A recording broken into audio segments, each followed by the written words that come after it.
All right. So I want to actually death. Okay, death has it now. So death, I want to actually like, I don't want to like pick on you, but I want to bring up what you said. So death has said the following: No, you're definitely throwing it away renting. You're still gaining a piece of property with every payment. In the end, you own a house. If you rent, you own nothing 30 years from now. Not to mention later in life, you buy a house, the more likely you are to default on the bills of said house. This is the complete fallacy that is incorrect and needs to be wiped out completely. Um, and I'll explain why right here. Right. In 30 years from now, you might, let's say you did the house and I did the renting, right? You, in 30 years from now, own $200,000 home plus whatever it's grown to, right? So let's say you own a $300,000 home. Okay, we'll just pretend like that's a number 350, whatever you want. I, on the other hand, threw my money away renting. However, I now have a nest egg of extra money, so I now own a nest egg of $350,000 or 400 or whatever it is, right? Depending where I am on that rent versus buy calculator, I now don't have a house or any property, but I have that instead in money just sitting in my hands. So I could also, let's say it's the same value. Let's say I was at 850 and they both grew at the same value. I could just go out at that point, pay $350,000 for a home and own a $350,000 home, and at the end we both have a $350,000 home. The only point is the way that we got there. You got there by investing in it over time. I got there by investing the money that wasn't spent on all of those things, right? All of the stuff that the interest payments and all of that. I've got there where all of that stuff isn't there. Instead, I've just grown the money and just paid for it later. So that's where it's completely a moot argument. That's contingent on you making more than the amount you need to pay rent. Well, the point is, if I'm making more than the amount that I need to pay rent with, I'm not. So you're bringing up the point.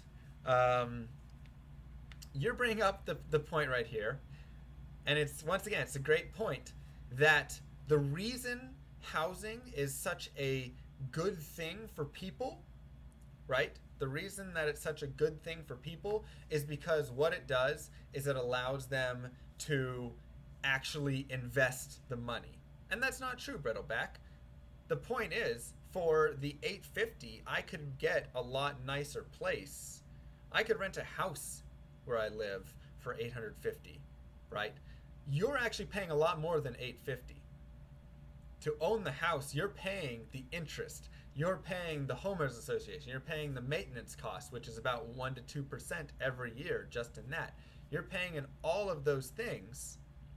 You're paying a lot more money. But the point is, with a house, with a mortgage, with that big loan, it's forcing you to invest. And that's what is not happening for people who are renting. And what they do instead is they throw that money away. So this is why it's great. And yes, there's, once again, I'm taking into effect all of the deductions, death, homeowners and tax, growth of the house value. I'm taking into account all of those factors. The thing I'm saying is it doesn't, it's irrelevant because it's just forced investment over here. But that's good for a lot of people, right? That is really good for a lot of people because if they aren't forced to invest, they won't invest. What I'm doing on my side is I'm taking all of that extra money, all of that interest, all of that stuff that you're spending on your house and investing in the principal. I'm taking that and I'm putting it into retirement. If I'm not doing that, then yes, I'll end up worse off than you do by investing in your house. But if I'm doing that, if we're taking it and saying that I am a reasonable minded person who is going to be doing that exact thing, taking any money that I would have been putting towards housing costs, taxes, all of that stuff, and investing it in the market, I will grow at the same rate or better, whatever it is, depending on what rate I believe the market's going to return, by doing it renting. And so at the end of the day, we're both going to throw the same amount of money away. And that's the important thing that a lot of people don't understand but needs to be understood. House is just forced investment, which is good for a lot of people, but I want to teach people to be smart in their own way and say, I don't have to have that But if I don't take that route, I need to force myself to invest in something else. Okay? So the buy rent, like I said, comes down to either there is a number, but additionally, what preference do you have? Do you want less mobility, things like that? Because you also have to look at if you've moved 9 times or 3 times in the past 10 years, you're paying moving costs. You're paying buying and selling costs, right? Realtors aren't cheap. You're paying all of those costs. That's stuff that's additionally expensive and you don't even have to think about, right? The money you're putting, assuming you're speaking of various retirement accounts, will end up going to rent when you don't own a house later. Oh, no, it won't. The money I'm putting towards rent is the money you're putting towards interest. The money you're putting towards principal is the money that I'm putting towards my investment accounts. That's not going to just go to rent later. My money that I'm earning is going to go towards rent, just like the money you're earning is going to go towards the interest on your house. Right? We're both throwing money away. It's a point. I'm not going to continue arguing it. I know that I'm right, so I don't have to continue arguing this point. This is the way that it works, right? There's a lot of math to back it up. So just know that. And I hope that you can continue studying that and further looking at that, and maybe go look at some of those calculators to start to see what the numbers can be in each way, right? Because more information is always great. But we do need to move on beyond buy versus rent, as fun of a situation as it is. Right, and that's if you want to be a landlord, right? You don't even have to live in the house. You can buy a house and rent it out. That's fine. Moving on. Credit cards. So credit cards...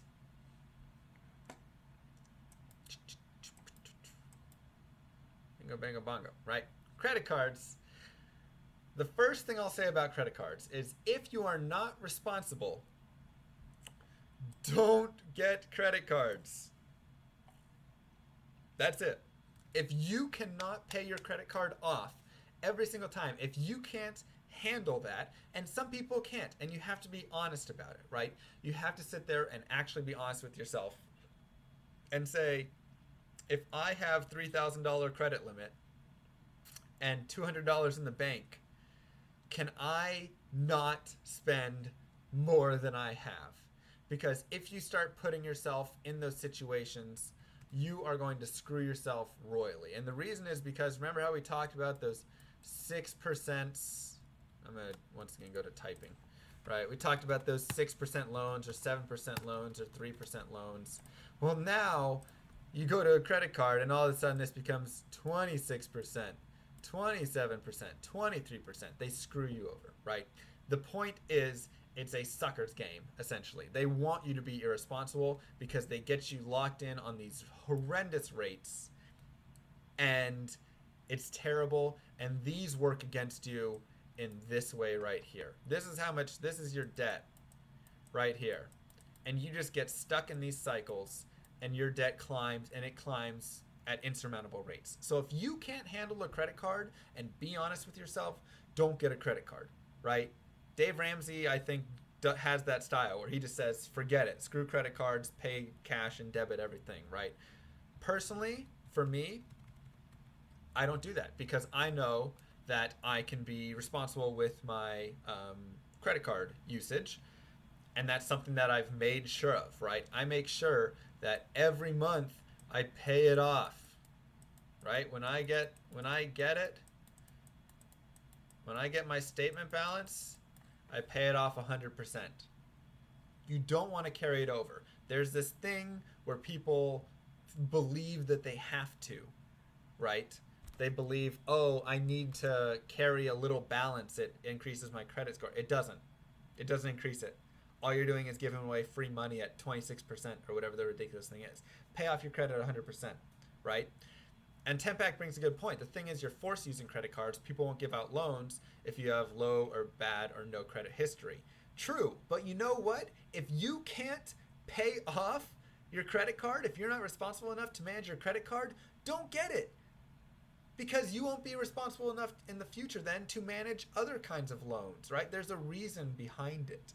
And so you don't put yourself in that situation. It's not worth it. Nothing is worth getting behind on credit cards and owing 26% compounding. There's no credit score that's worth that. If you can't manage that, don't manage other situations where you're going to have that. You know what? You want to buy a house and you can't get this massive loan with, all this stuff. How can you be responsible in that sense if you can't handle their credit card? And it's sometimes a brutally honest thing that you have to think about, but you just have to sit there and think and say, okay, maybe in that case I need to save the money up first and then have more of a down payment where they'll give me a smaller loan. There's kind of a point and a balance in it, but nothing is worth having that credit card and spending beyond your means, because it can be really, really difficult.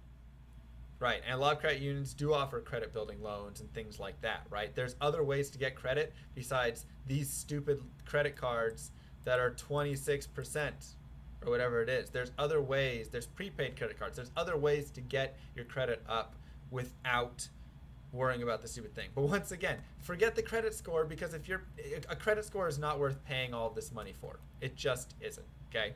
So if you can get past that and you're now responsible to use a credit card, and once again, be honest about that.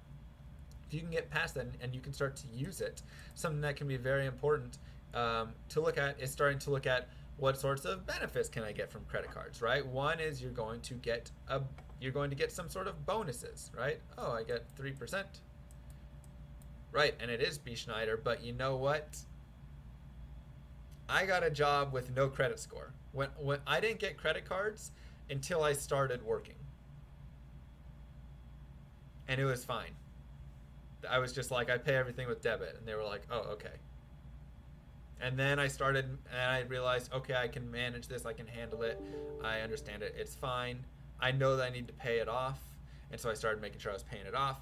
Everything was good. And I just went from there, right? So you can start getting things like 3% rewards back, right? Oh, at restaurants or on gas. You can start getting points for travel, right? So I have now like 50,000 Southwest points, right? And there's a whole thing called churning that I'm not going to get into. Don't worry, Death. No, it's fine. I like the discussion because it's really good to help. There's good points that a lot of people have. A lot of people bring that stuff up, and it's good to be able to dispute them, right, and talk about it and stuff like that. Because I'm sure a lot of people had those exact things. Do they do credit checks in the USA for jobs? Yeah, probably. So I do churning. I won't get into it because that's like I said, that could be a whole another series. But the thing is, you get points, right? You get points, and there are rewards, and they can be beneficial. But the big things, of course, is your credit score. I don't know why I put a 7. Credit score can go up, up, up. And pay on time in full. Always, right? Always good to do. And things that you say, okay, so you might say, I have my credit score, what does make it go up, right? Things that make it go up. Length of credit. So if you have a credit card for a long time or a loan for a long time, things like that. Payments on time, right? Any late payment is going to stick on there, and that's going to hurt it. If you have any dings from somebody, saying that you didn't pay a bill, whatever not, that can be on your credit score, and that can bring it down. Number of credits lines. So if I have many credit cards and loans and all sorts of things like that, right? My rent and everything like that. Anytime that I'm sitting there and I'm paying all of these things, it does depend on the bill. But like medical bills will sit there, but they'll sit there for 7 years and then they'll fall off, and there's all sorts of things. But yeah, so things like this can increase your credit score, right? Staying under 30% utilization. And you might say, what does that mean, Mr. Lama? Well, what that means is, let's say I get $10,000 credit limit. I want to only spend $3,000 a month on that credit card. If I'm spending more than $3,000 a month, and I'm doing that with a lot of my cards and stuff, that's going to drop my score, right? If I'm staying under that 30%, it's going to boost it. So what I can do is I can call the bank up and I can say, hey, I'm spending more like $5,000 a month. Can you guys raise my credit limit to $15,000? And they might say, yeah, sure, okay. And so now they've raised your credit limit up to $15,000, or you could say $16,000, so you get under it, right? And all of a sudden now you're in a better spot, right? And you're not getting dinged a little bit on your score for being over your utilization rate. So there's various amounts of things and stuff involved in credit cards. But the biggest thing, of course, that I want to talk about and always reiterate over and over and over again is always pay it on time in full. And if you cannot, don't get a credit card. Simple as that. And what I like to do and always do no matter what is make sure I never spend more on my credit card than I have in my bank. Because if something happens in between that time, let's say I have, $1,000 in my account, and then I go and spend $5,000 on my card, and then something happens and I don't get I get fired and I don't get my paycheck, or it's like they pay out the final bits, but I was expecting more, and I've got all of this stuff stored up and I can't pay that in full. Well, now that's really going to be difficult. Or I have an emergency come up and suddenly, I'm wiped out of my accounts, and live within your means, right? And now I've got $5,000 in credit. That's going to be really, really, really difficult. So you want to, and this is always a rule that I do, right, is you want to sit there and make sure that you're being smart about how much you're using on that credit card. So that's going to cover credit cards right there. Moving on. We want to talk about that. Yeah, we can say that for different. So, live with only one MBS per month. That's right. So now I'm going to talk a little bit about, and I'm not going to dig too much into this, but I'm going to talk about financial advisors. So something that you should really think about with financial advisors is, do they have your best interest in mind? And a lot of times the answer is no, and that's unfortunate. And if you're a financial advisor in chat, I'm sorry. There's going to be a little hate here. I'm not going to try and be too crazy on it, but a lot of times. So what you want to know, what you want to ask is, are you a fiduciary or suitability standard? This right here is probably one of the most important things that you can ask aren't I advising you guys financially? Yes, but I'm not advising you in a way that requires cost, right? So do whatever you want. I'm a fiduciary in this sense, because I have your best interests in mind, and this costs nothing, and I'm not selling you anything, right? Suitability standard means I can put you in something that's suitable, even if it's not the best choice, if it gives me a kickback. So let's say I'm your financial advisor and you come to me, right? And you sit down with me, and there's also fee only, right? This kind of goes in the same way, right? If I'm fee only, this means you're just paying me a flat fee. You're gonna pop down in there, and I'm gonna say, hey, give me $200, and I'm gonna advise you, and that's it. I'm not getting any commissions. I'm not doing anything that. I'm a fee only fiduciary. This is what you want. This is the holy grail of financial advisors. This right here is what you want. What's my financial background? I like it a lot. Okay. This right here is the complete opposite of what you want.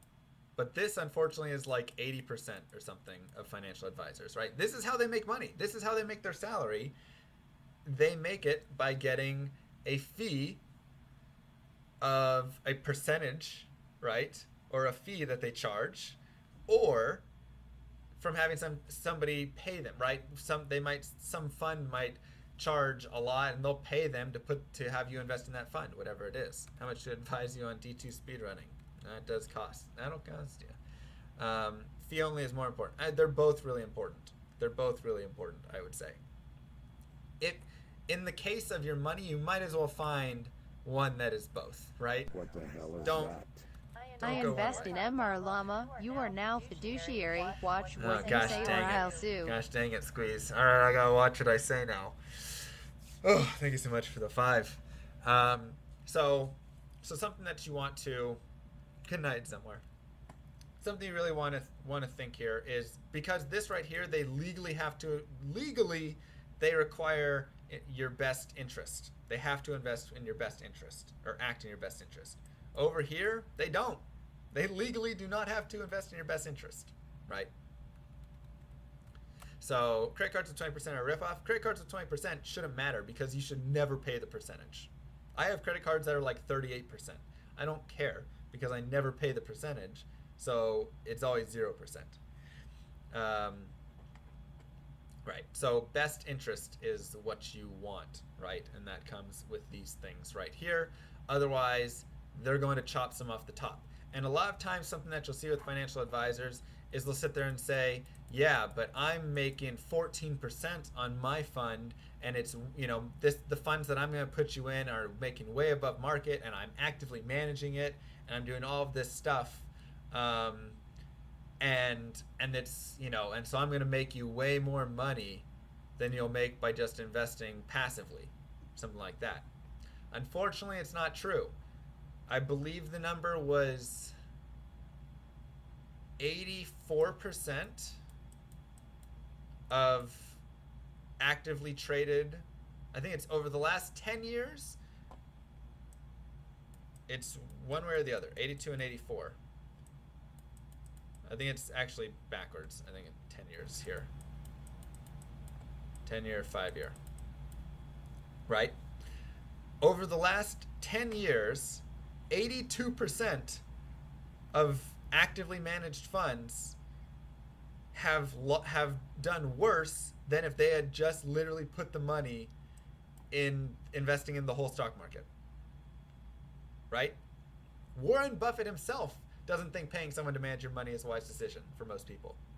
Warren Buffett himself, right? So 82% make less than if they had just said, I'm investing in the whole stock market. And 5 years, it's 84%. So they're making less right here. Plus, they also have fees that they tack on for investing that money for you. They're like, well, since I'm doing the active management, I'm also going to take a 2% fee or whatever it is. So they're screwing you twice on that way. You're making less, and you're also making less because now you have to pay their fee, right? It's really, really, really not a great idea in most cases. See ya, Death. Really not a great cases. And then additionally, you want to look at, so I think it ends up being like 98% make less than after fees. It's like 98% of the time you make less than had you just invested in the market as a whole. So it's kind of crazy, right? It's kind of crazy how the industry exists. And that's why having somebody who sits there and like actively manages all your funds and everything like that generally doesn't play as well. But I do think sometimes it could be beneficial to go see a financial advisor, such as not myself. I'm not actually a financial advisor, but somebody who was like me, but maybe had like formal education or whatever, right?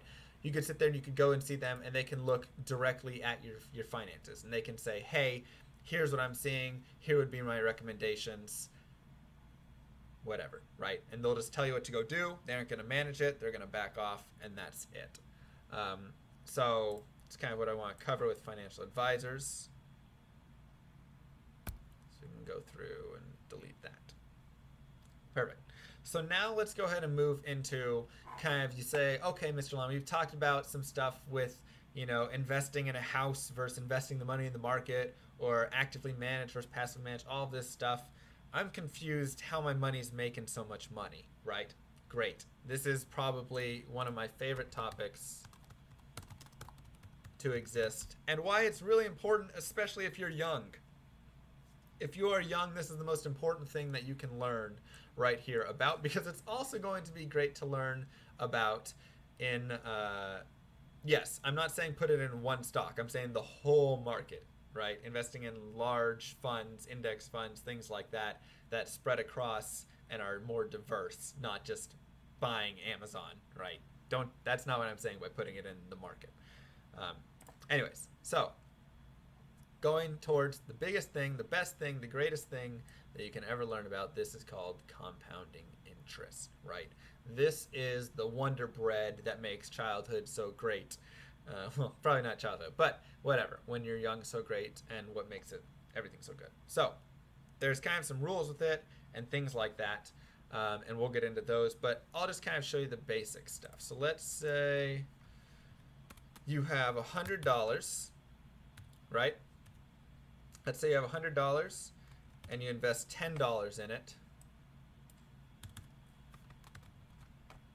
Let me make sure I have adequate spacing. Okay, you have $100, you invest $10 in it. At the end of the year, and we're just gonna pretend like this is 10%, or this is your, sorry, you invest $100. We're gonna do growth. Let me just write it in. 10%. If you're getting 10% anywhere, for sure, like guaranteed, that's solid, but you won't be. But we're just using it for examples, right? So this is going to be initial investment is $100. And this right here will be interest, and this will be after. Okay, right. So we're just using it for simplicity's sake.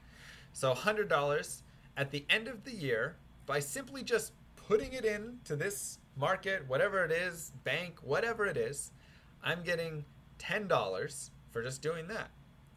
So then at the start of the next year, I now have $110. I can put $20, or the interest grown on that is $11. Probably should bust out Excel for this. Yeah, probably, but it is what it is. And now I have $121. And just like that, we've seen our first bit of compounding interest, right? Just like that, we've now seen our first bit of compounding interest. Now I have $121. I gain $12 in interest. I need to make these boxes. I need a pad and a stylus. True that. And now I have $133. Okay?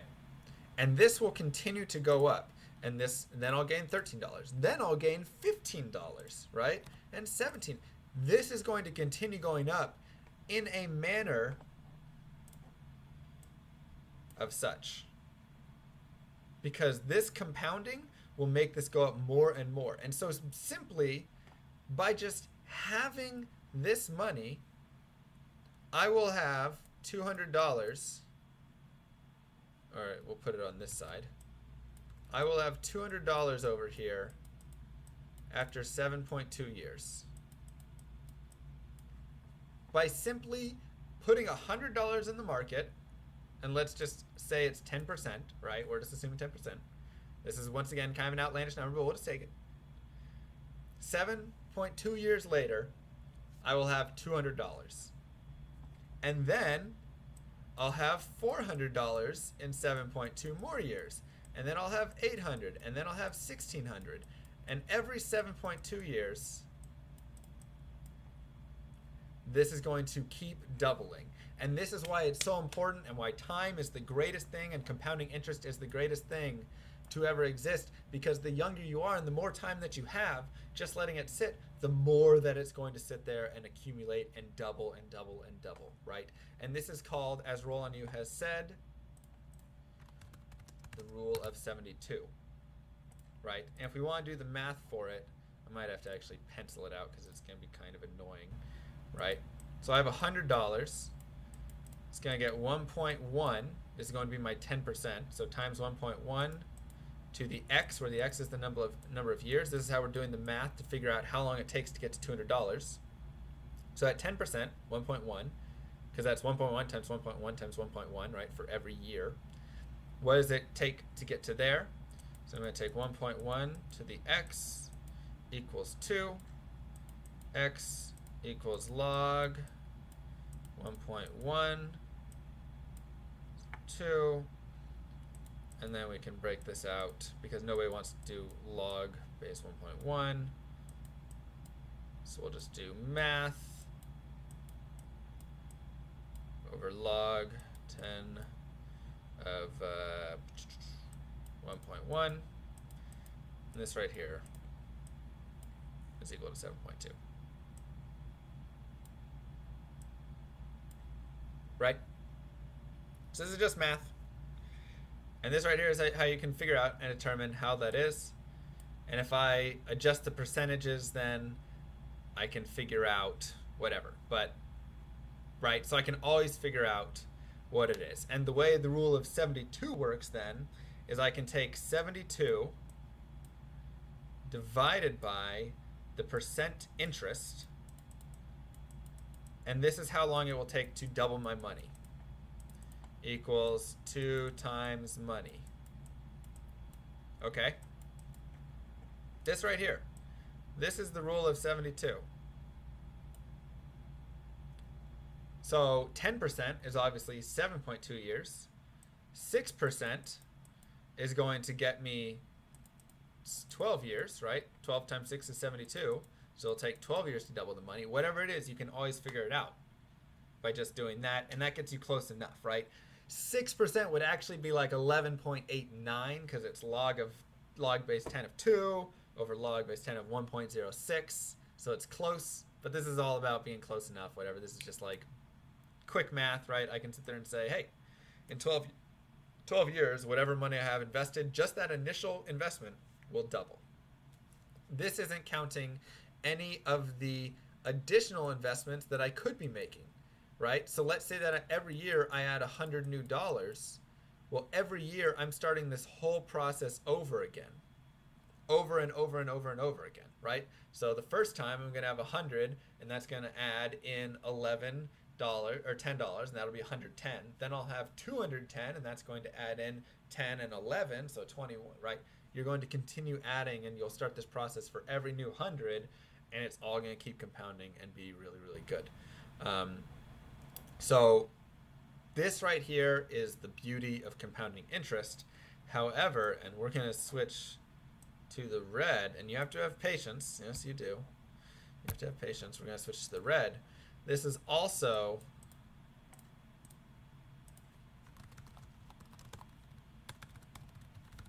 compound interest in the red. And this is why we went, this right here is why we went to the credit cards and all of that stuff, and why we went to the red, because it can also be negative. Because remember how I talked about that 26%? Well, now let's do that math.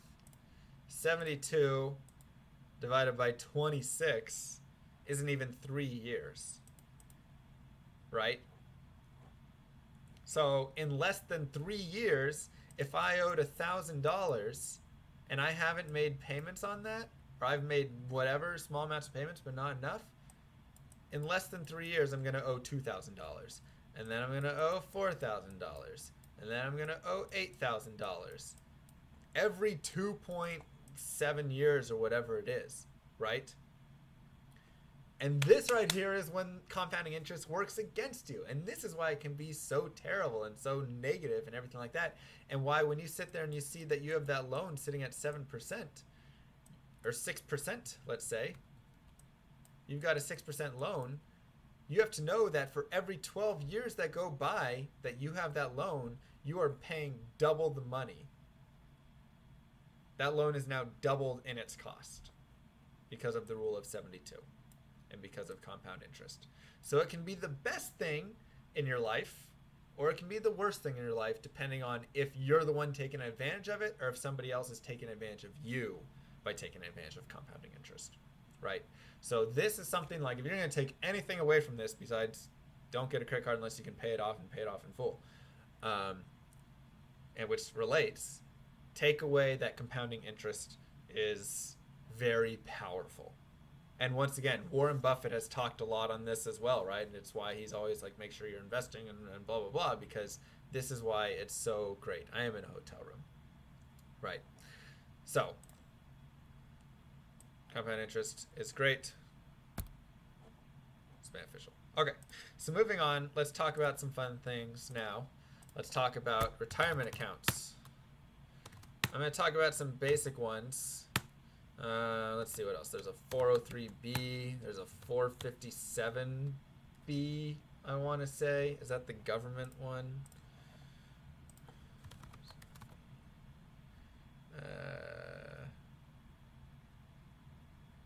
Yeah. Okay. There's a lot of different accounts, right?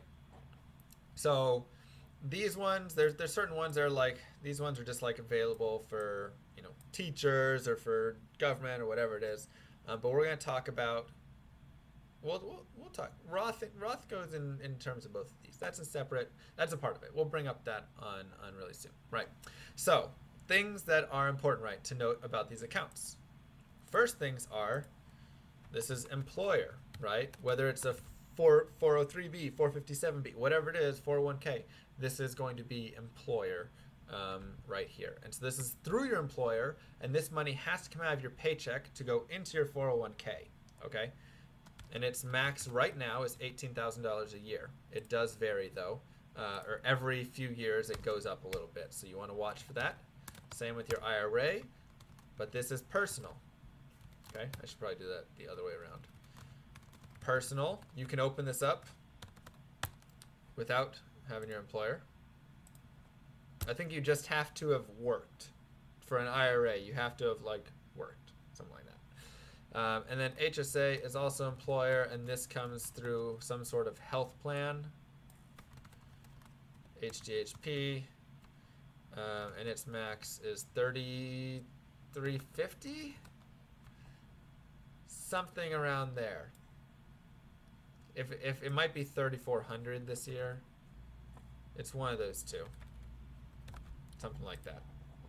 So, regardless, these are the kind of some base things that you want to look at, because this, yes, you can get it.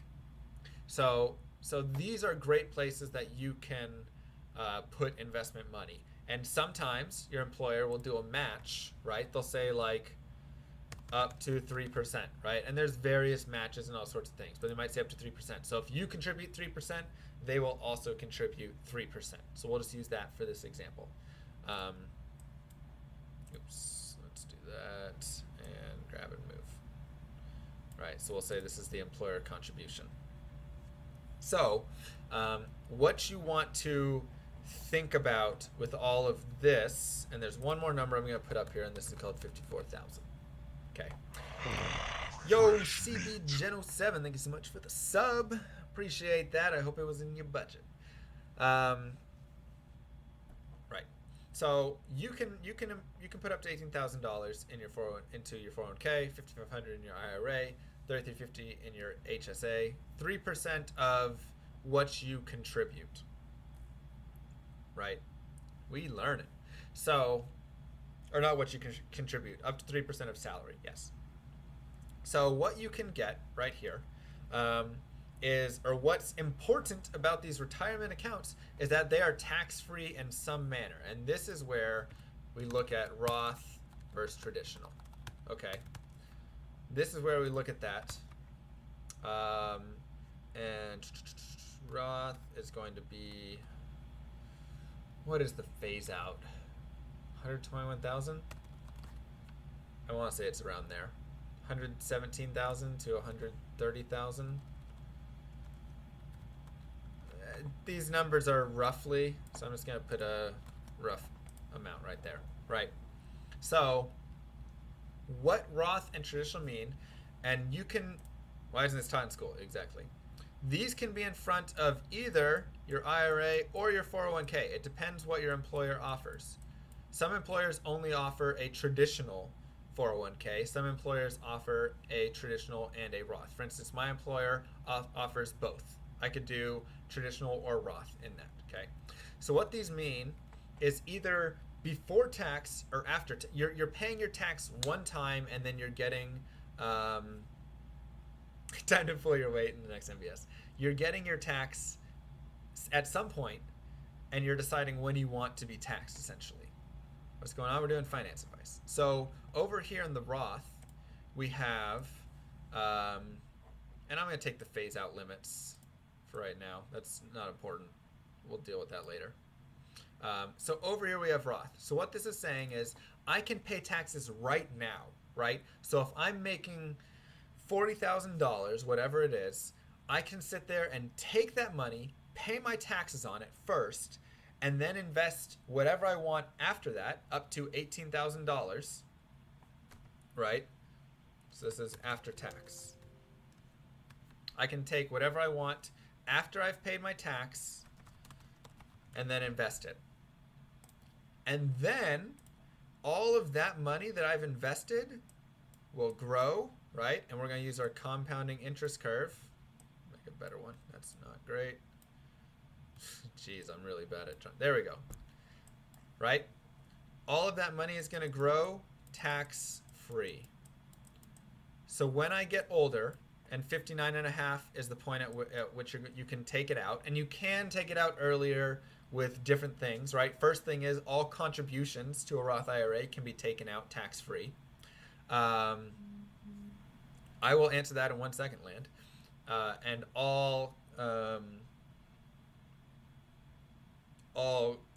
yeah. And then there's other ways. There's like 72T. Don't worry too much about that. There's ways you can get the money out early if need. Hardship, you can apply for hardship if necessary, if you have to take it out, whatever not. But the point is essentially the base is at 59 and a half. You can take the money out and the money will come out tax free. And that is all the money that's in there and all of the money that has grown, which once again is why compounding interest is great, right? So it's wonderful. This is the new Necro build. Yes. Now on the other hand, you can do what's called traditional. And all employer contributions, remember this 3% that I was talking about up here? This is always traditional. No matter what, if this is 401k or traditional that you're putting in, your employer will always contribute traditionally. This is employer match, and it's traditional. Okay? So traditional is before tax. So this is me saying, before I pay tax on my money, let's say I have $100,000, right? Because that's an easy number to work with. I have a $100,000 salary, and I'm going to put $18,000 in, which, by the way, this is $18,000 personal, not including the 3%. Okay? This is $18,000 you personally can contribute, and then your employer will contribute an additional X%, right? X amount. So in this case, it would be $3,000 if you have a $100,000 salary, right? So you contribute $18,000, they'll contribute $3,000. So you can take that and you can actually not pay taxes on that money right now. So I can sit there and say, instead of paying taxes on $100,000, I only want to pay taxes on $82,000, right? And so you say, I'm going to do traditional, you invest traditionally, and then you don't pay the taxes, so your money actually grows even faster, but then you pay taxes when you pull it out later. 18,000 is your annual number, that's correct. So then you'll pay your taxes later. And this right here, and Jen brings up a good point. She says, who knows how taxes will be reformed in the future? That's exactly right. And that's why some people say, I'm just going to go Roth. They sit there and they say, you know what? I pay 25% tax, 25% on this money right now, right? And actually it would be 28% and then 25% below 91,000 if we go back to our tax brackets that we went over earlier, right? I pay that much money on it right now. I don't care because I think taxes are going to go way up in the future, right? Because this is, once again, at 59 and a half that I'm pulling this money out.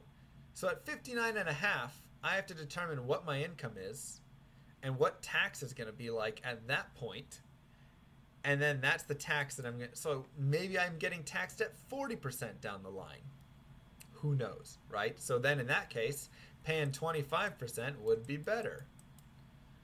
Additionally, maybe I know that I'm going to be retired by 59 and a half. I'm going to retire at 55. By the time I'm pulling my money out, I'm not going to be making any money. And so I'm going to be down in the lower tax brackets. I'll be paying 10, 15%. And I think that even if taxes go up, I'll still be paying less than I do now. In that case, I'll invest in traditional. And what I personally do is I just put into both. I go 50-50. So I put 50% into Roth, 50% into traditional. It's a way to kind of hedge my bets, right? So I want to go up to what Land said. Land had a great question. Land Fearon said, Mr. Lama, should you invest in retirement funds if you have credit card debt or student loans? Now, this right here is something that's important to see. If you have credit card debt, I would recommend not investing anything at all in retirement accounts until the credit card debt is paid off. Because once again, this goes to what is that percent? You have to look at the percentage. Percentage negative is the exact same as percentage positive when you're comparing numbers. So let's take some things. Do I recommend traditional or Roth? Unique for each situation. That's why I do 50-50.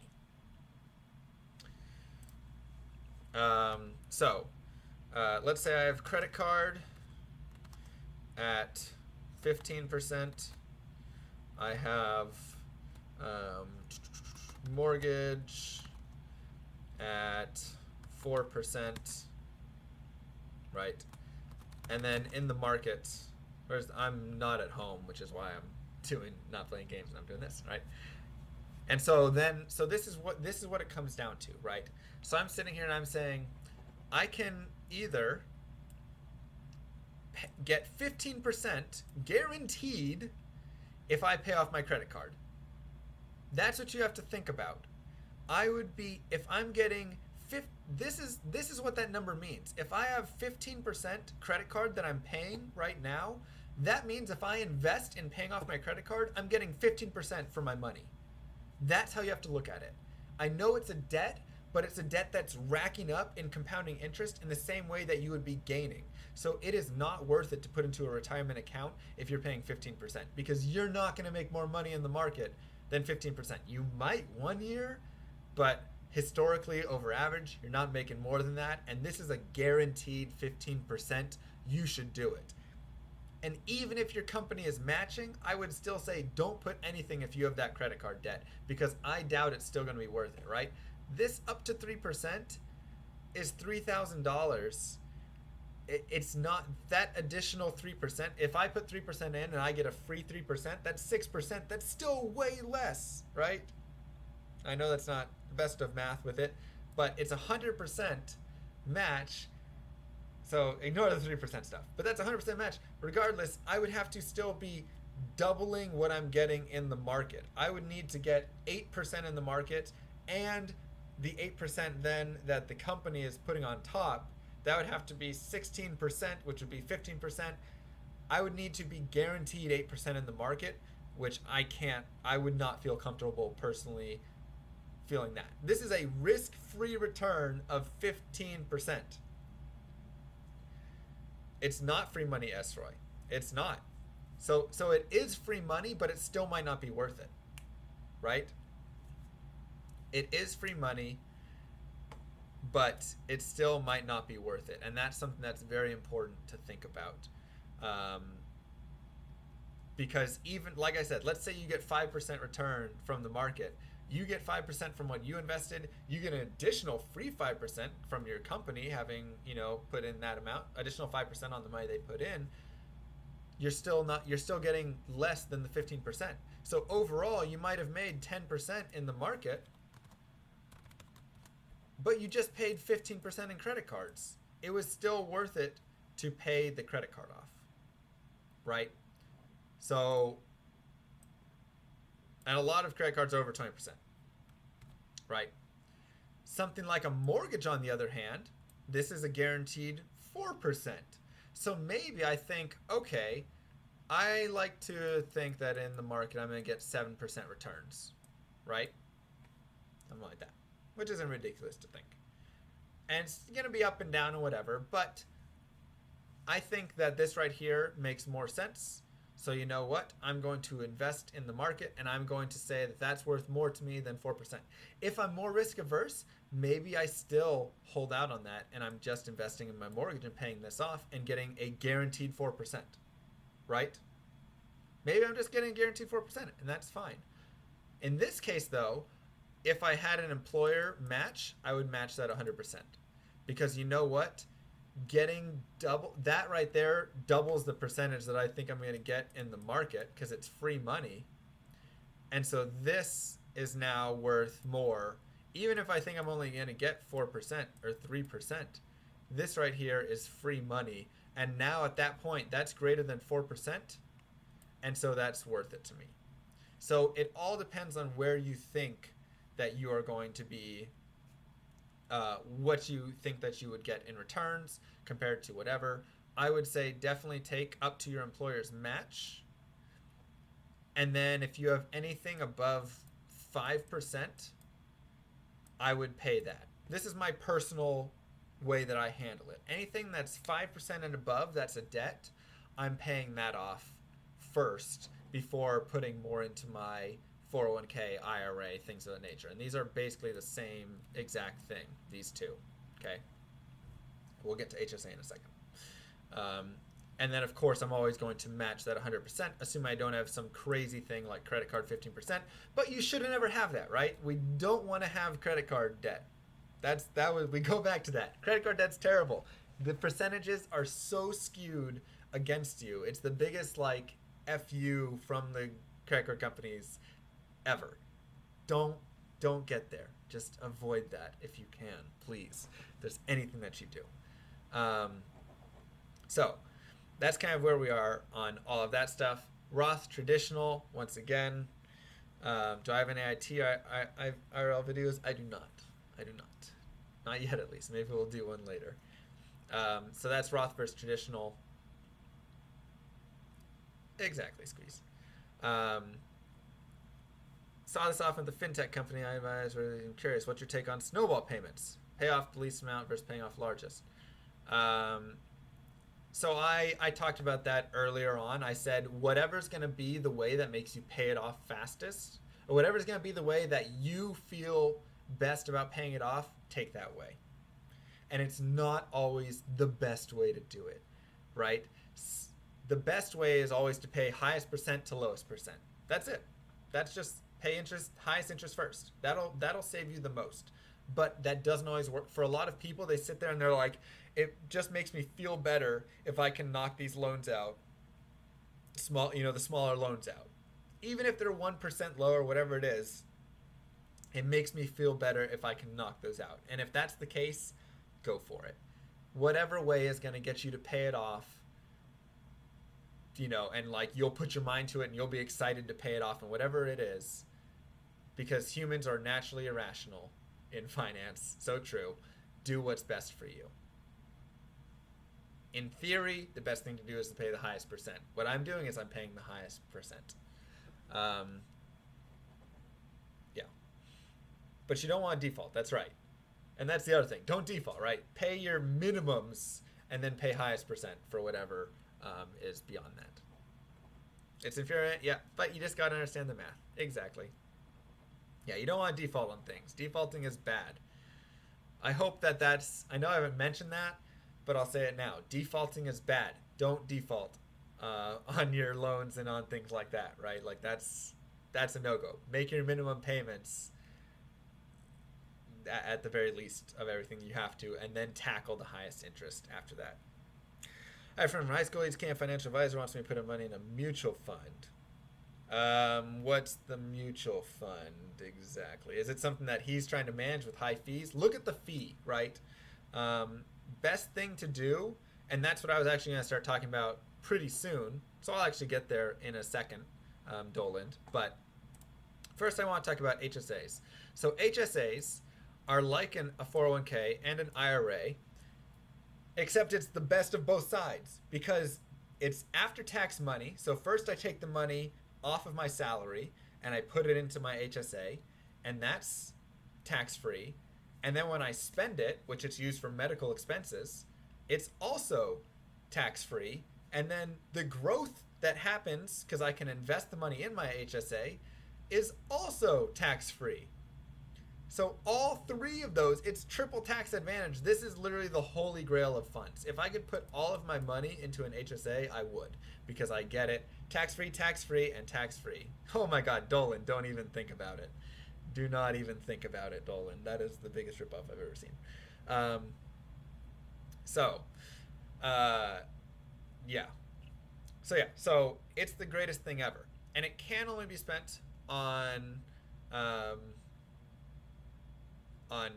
whatever medical, but that actually goes away later on, right? So HSA, I'm trying to think, as IRA later years, I believe. Non-medical. I want to see if there's. So I believe when you get old enough, after 65, you can take it out, and you will be taxed. So then it becomes essentially just tax advantaged in the whatever way. It's just regular tax. There's no penalty, right? So you never want to pay a penalty with this stuff.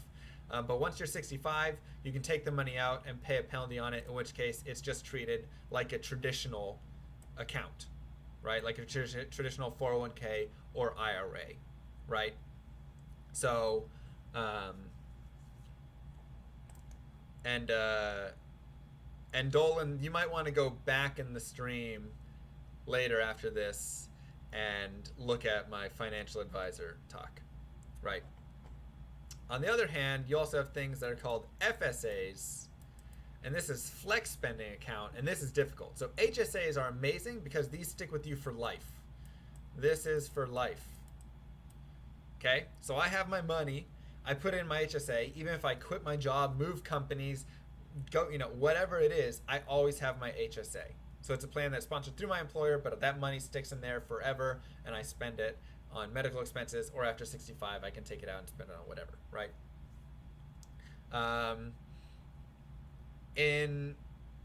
Do that later though, Dolan. For an FSA, this is a flex spending account. This money goes poof. This is my poof cloud, right? Poof, it's like a flower kind of. So this money will poof, right? So at the end of a year, you're gonna sit there and go, so at the start of a year, I should say, you're going to sit there and say, how much do I expect to have in spending this year on medical? I think I'm going to spend $1,500. And you'll put $1,500 in your FSA. And at the end of the year, whatever's not spent on medical is lost.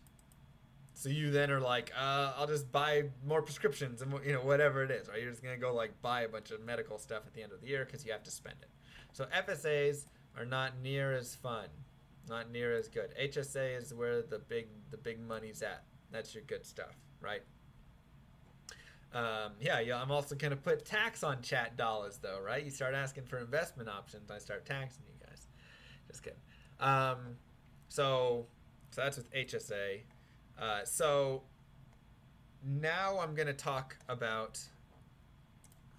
Hopefully, just any questions on that? Hopefully that kind of covers stuff. 401k, IRA, all good stuff. Roth, you're investing money after you pay taxes. Traditional, you're investing money before taxes and paying your tax at the end. It's just where do you want to pay your taxes right now or in the future when you retire and pull the money out. Get employer match. Don't have credit card debt. Yeah. So, something that Dolan brought up and brings us into our next thing is where should I invest my money, right? A very big, important, good, great, bigliest thing, whatever you want to call it, is your fee. You always want to look at the fee that you're paying because this is digging into your this is digging into all of your earnings, right? So let's say that I earn 7% from my fund, right? You invest in the Llama Mutual Fund, and that fund earned 7% this year. But the llama fund has a 4% commission fee. 4% fee. You only get 3% now. And this right here is the biggest difference in the world. Right? This right here is massive. This is, I mean, these fees eat up, this is all your profits. This is a terrible fee. I would never charge this fee on my fund, by the way. But I'm just saying, right?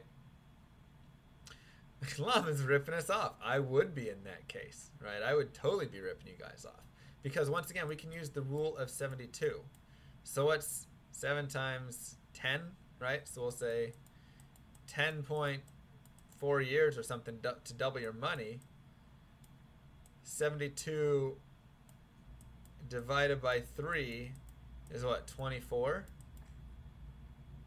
So I've now taken you from 10.4 years to double your money to 24 years to double your money just by having this 4% fee. So fees are huge, right? Fees are such like a brutal thing and something that you want to look at. So you want to look for things that have the lowest fees ever, such as like 0.14%, 0.7%, 0.7 if you can get it, 0.2%, whatever it is. Look for things that have these low fees. And a lot of stuff that you'll see with Schwab and you'll see with Vanguard, those are great places to go look. Would highly recommend either one. I personally use Vanguard. They don't pay me to say this, right? But I love it. It's very simple, and they have a lot of stuff that are very, very, very low fees, right?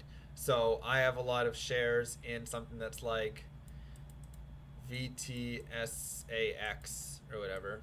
Don't worry about it. Just like in the funds, right, that cover a lot of the market are very diversified, things like that, or they're targeted date funds, whatever it is. Won't super low fees look suspicious? No. That's why you want to go to these passive index funds, things like that, right?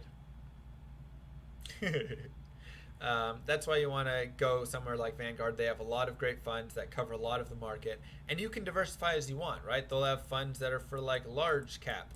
They'll have funds that are for small, you know, they'll have funds that are for, you know, bond funds and total stock funds and international funds, right? They have all sorts of different funds, and you can diversify as you want among these, and you can look at the fees, and a lot of their fees are very low.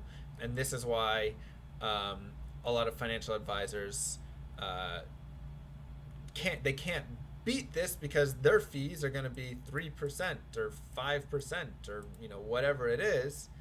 And this, they can't make this up in the market. They'll all tell you they will, and they'll all show you a time that they have, right? So what they might do is they'll sit there and they say, hey, look at this fund.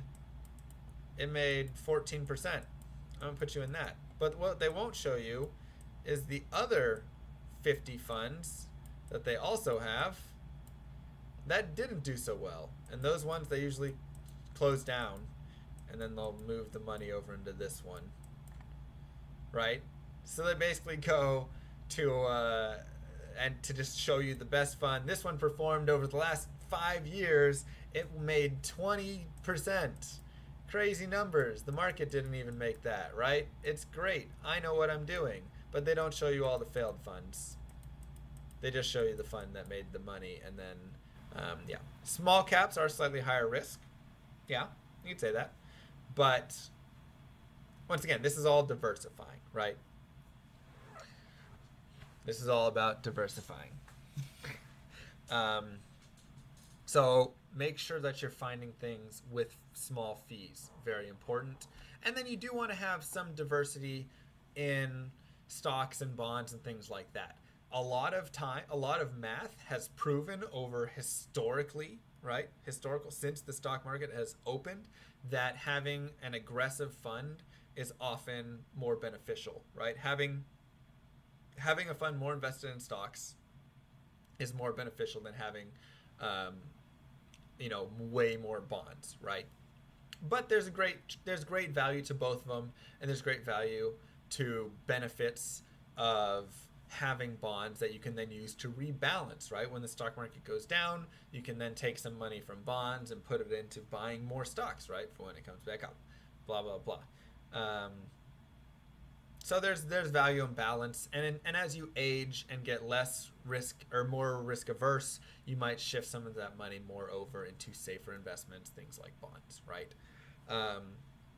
So that's something that you could just kind of want to look at. Do you think buying a mutual fund is better than just buying stocks of companies yourself? Yes, I totally do. A great way to put it is there are a lot smarter. There are people that are smarter than me. There are people that have more bots and algorithms and more access to the market and all of that stuff that are trading nonstop, right? There are literally bots that are just sitting there and just running, trying to calculate all of the math to find the perfect point to get in and out to make the most money. I can't beat those bots. I know that. And I would be really egotistical and really silly to think that I could, right? And there are investors whose whole jobs and livelihood is to simply sit there and look at emerging markets, and they have more information than I ever will have about this stuff. And I'm trying to sit here and say that I'm smarter than them and I know more about them in investing because I sat down and Googled about a company a few times. No, right? And the people that do win usually are the ones that it's like gambling. A gambler's never going to come home and tell you all the times that he lost, right? He's going to come home and tell you all the times that he won. And it's just it's a lot of effort, and you're going to lose a lot of times. There are right, exactly, that's right. There are a lot of times that you're just simply going to lose in that case, and it's just not worth it. Just don't do it, right? I mean, I wouldn't say just don't do it, because some people, you want to take a shot on the company, and that's fine. Don't do it with a lot of your money, right? Don't sit there and say, oh, I know that Blockbuster is going to be the next big thing. I'm going to dump 60% of my, savings into Blockbuster stock, because you know what? It might not work out, and if that happens, you're screwed, right? That's called lack of diversification, right? And then it's not so great. Maybe it does work out and you hit it, who knows, right? But you invest in Blockbuster, poor choice, right? And there's always the but then at the same time, you might sit there and you go back a few years and you're like, I really believe in Tesla, right? I really think Tesla is going to do well. You're going to be taking a gamble on it. And you know what? If you want to put a few percent of it, go for it, right? Put a few percent into it. That's fine, but nothing that you can't lose. Nothing that don't put your savings into it, right? That's where you have that play money. That's where you sit there and say, hey, this penny fund. Yeah, that's right. That's where you sit there and say, you know what? I've got $100,000 invested, and I've got an extra $5,000 sitting around, not really needed. I have everything else diversified. I really believe in Tesla. I'm going to put $5,000 in Tesla, or whatever it is, right? It's not life-changing money. If I lose it, it's okay. It would kind of suck, but I believe that it can go big. But don't gamble. Don't gamble on it. It's just not. It's not that. Right? I mean, it's just a gamble. That's what it is, unfortunately. So yeah, so look at those index funds. That's honestly your best bet. It's the safest and it's the easiest bet as well, right? It's the easiest thing for me to just say, diversify across the whole market. I want to buy into the top 500 companies of the market. I just buy one fund. It spreads it among all of that. I buy a share of that fund. And it's so much easier. That's it. Let's see. Do we have anything else that I wrote down that I want to really talk about? I guess we can talk about this. So this is another thing that a lot of advisors will try and sell you on.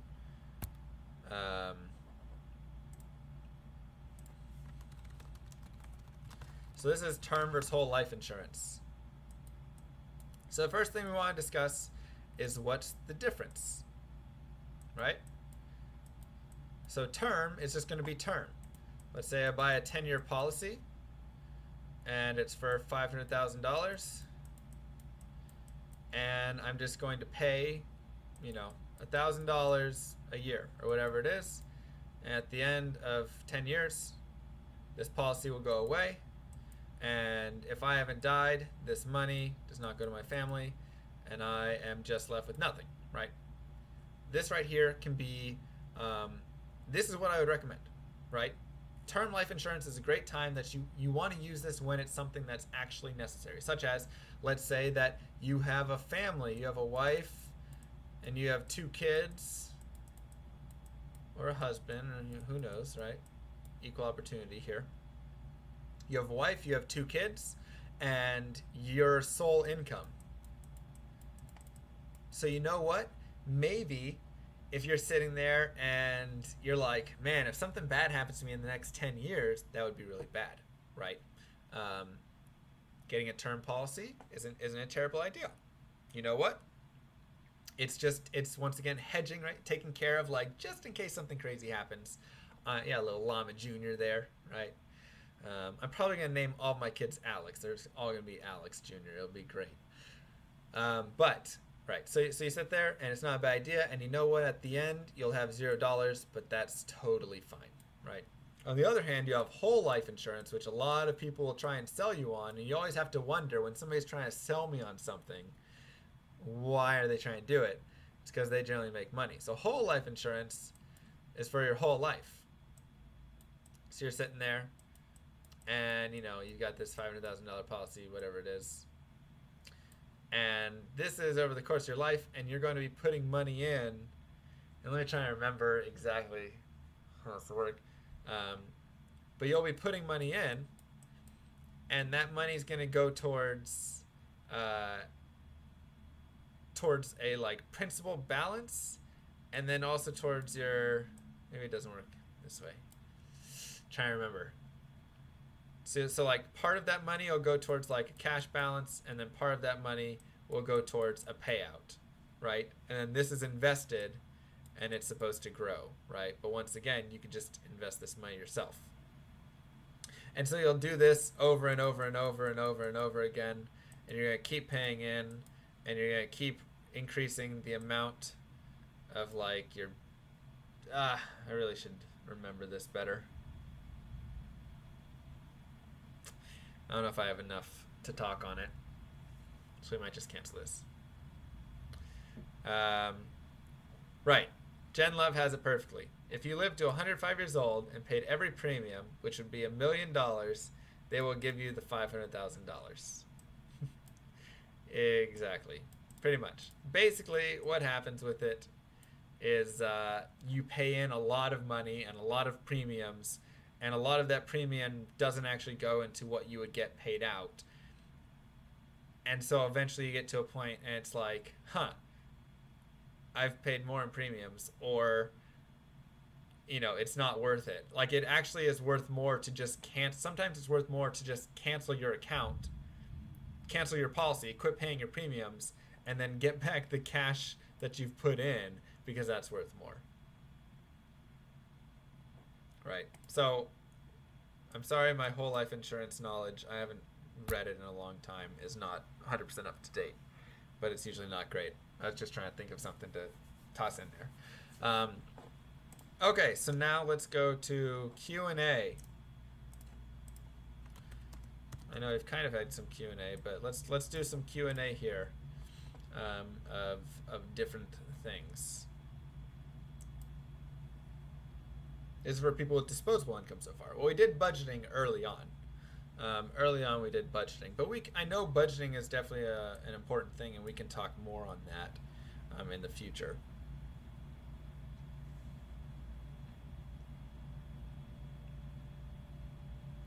Yes, you will, Stephen.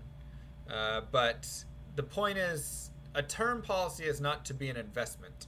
A term policy is to be a safety net that you're paying for. Did I go into disability insurance? I did not. That's something that you would get through.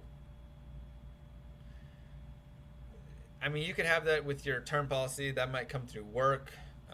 Social Security and stuff. If you get disabled, you can get your disability payments. There's a lot of different things with disability. I will upload this to YouTube, yes. How much money should I keep in cash? Ooh, actually a good point. Actually a good point. So we'll start with that one. How much money should you keep in cash?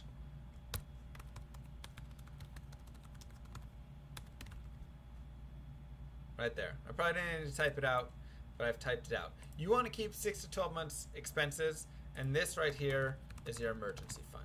And this is the first thing that you should really look at building up, okay?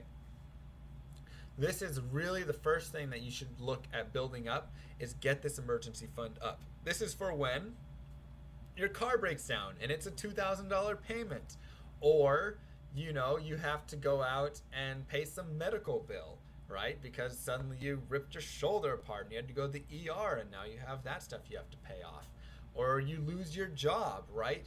And if you're sitting there and you lose your job and you go to your bank account and you have $100 in your bank account, you go, oh crap, right? And that's not good. That's where you get in really tricky situations. That's where you go to a loan shark. That's where you go get your credit cards, whatever it is, and you start racking up these terrible debts, and that's how people get into a lot of debt, right? So you want to sit there and you want to look and make sure that you have this saved up, because it's just going to give you that ease of life that is so good. Isn't it risky to keep cash around? No. Don't just hold it in your hands. Like, put it in like a bank, right? Liquid assets. Go put it in your credit union and earn 0.5% on it. It's money that's not supposed to be used. It doesn't have to, when I say cash, I don't mean cash that I'm holding under my bed, you know, like I keep, you know, $500 around, lying around in my room or something, but I'm not, you know, I'm not keeping 6 to 12 months expenses. I'm not keeping 20 grand sitting under my bed, right? When I say cash, I mean liquid assets. I mean money that I can go get out of a bank, get out of somebody within a day or 2 days. And so that's why that money isn't going to be in the market as well, because it's somewhere that I'm not going to be keeping in a spot that is even an investment, right? I'm not putting this money in the market and saying, oh, please, I really hope that this makes a lot. I'm not investing this in Amazon and being like, it'd be great, because you know what happens? What happens when I put my money in Blockbuster? Blockbuster tanks, and then immediately after my car goes crap, now all of a sudden I don't have money again, right? This is money that you need to keep safe and keep quickly around you, whatever it is that you can access immediately. So good question. This is generally the recommended amount, because within 6 to 12 months you can kind of get your stuff together, right? That gives you time to get stuff together and hopefully deal with most any expenses. Have we talked about healthcare insurance? We've talked a little bit about it. We've talked about like healthcare insurance through employers with HDHP plans, HSAs, FSAs, stuff like that. I don't know what else you want on there. How do you make $1 million, God's Blanky ask? Compound interest, right? Let's say I have 100K and I put 100K in the market, or 200K in the market, and then I let it sit there for many years, and then it's worth $1 million. That's why. Dollar cost averaging. So dollar cost averaging is for people who are a little bit more risk adverse. So this would be something like when you want to put money in an IRA, right?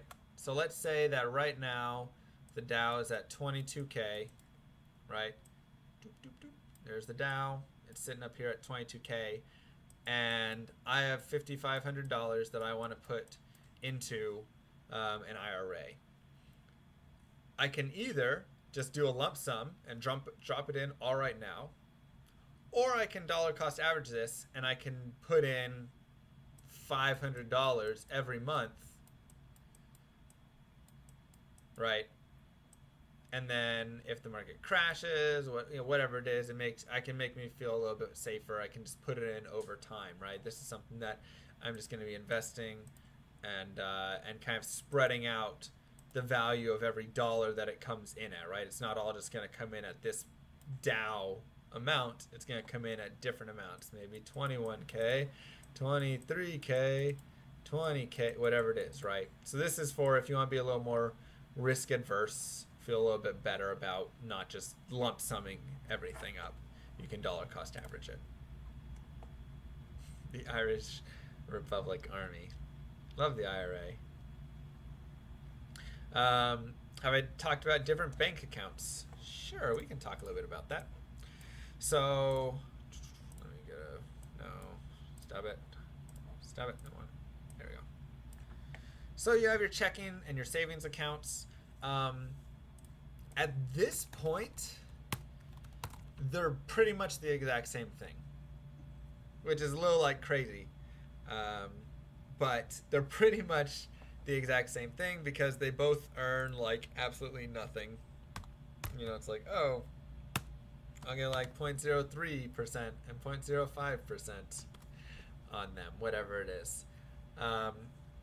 So what you're gonna, I mean, the differences usually are with checking accounts. This is where you're going to be allowed to make like a lot more transactions, things like that. A lot of savings accounts have rules on them, right? They'll say like you can't make more than 3 withdrawals a month from a savings account, and things of that nature. I really don't use savings accounts because the checking accounts at my bank and stuff get the exact same rates. So it's pretty irrelevant, right? That's true, Squeeze. That's true. But yeah.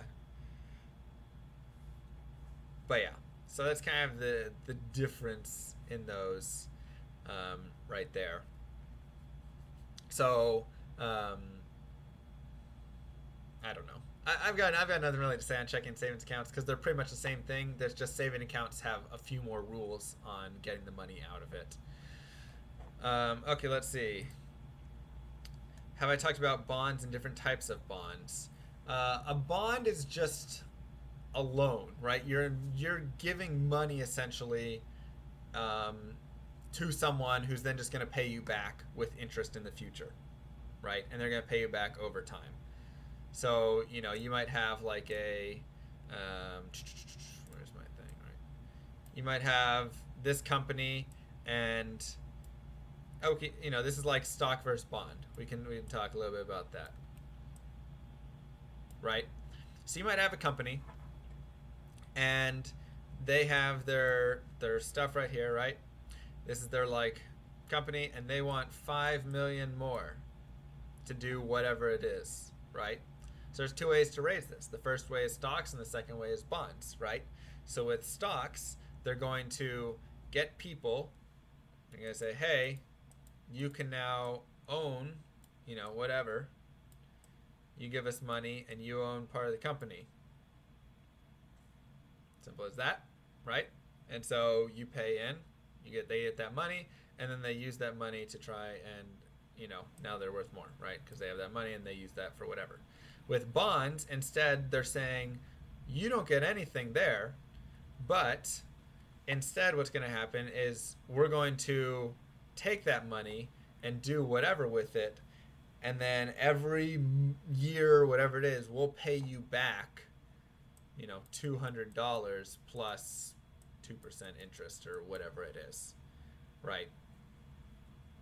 So bonds are that safer option, and stock is saying, I'm believing in this company, you know, company X. I believe in company X that they're going to do really well. And so I'm investing my money in them, getting some stock in the company, and then as the company grows in value, my value grows from the stock that I have. Whereas opposed to the bond, which is I'm not getting any value out of the company. I'm just getting money back later on. So there's different kinds of bonds and there's all sorts of stuff with that, but that's a basic kind of stock versus bond, whatever.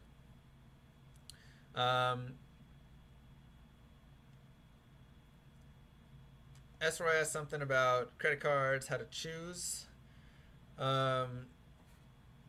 He says, any thoughts on how to choose them? Doesn't matter, just get one with low APR. No, I literally care. I don't even look at the APR when I get a credit card. And the reason is because I know I am never, ever paying that. I'm always making my payments. I trust myself. I know that I'm responsible with it, so I'm always making my payments on my credit cards. Thus, the APR doesn't matter. It could be 5,000%. I don't care. I'm never paying it. And that's something that so I look at just benefits when I'm looking at them. But you want to make sure that you know that you're never going to pay that, right? And if you ever think you're going to pay it, don't get the credit card. That's it. If you're going to pay the 16, 20, 25% sometime, don't get the credit card because you're destroying your finances if you're doing that. Do I personally use a credit union or a traditional bank? So I am using Ally Bank. They're an online bank. And then I also use the credit union, and I have a Bank of America account. So I have 3 different places that I use it. Ally's where I put a lot of my like emergency fund, everything like that. Bank of America is just kind of like what I use for paying off my accounts because I never closed it. So I have a lot of stuff coming in and out of there. And then my credit union I use for my credit cards stuff.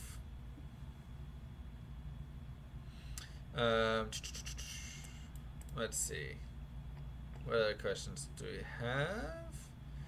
When am I taking MS Paint classes? Never. This is what you're gonna get. Is there any risk of them simply not paying the bonds if they go under or something? Yes, but a lot of bonds are federally insured, so you want to look and see if the bonds are insured or not. My scroll wheel is broken. So that's where FDIC insured stuff is good, right? Like treasury bonds are insured.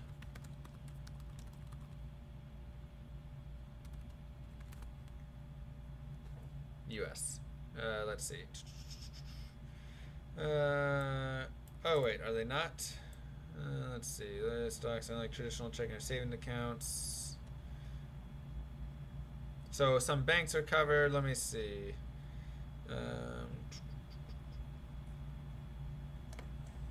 U.S. Treasury bonds. Let's look if they are. Maybe they're not. Okay, money market are insured.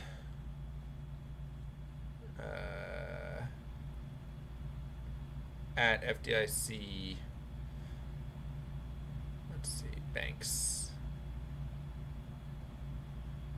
Man, maybe it's not saying that.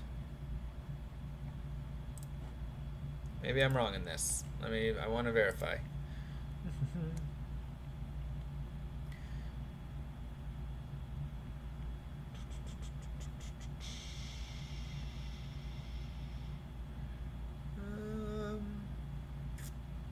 Oh, it says not FDIC insured. All right, never mind.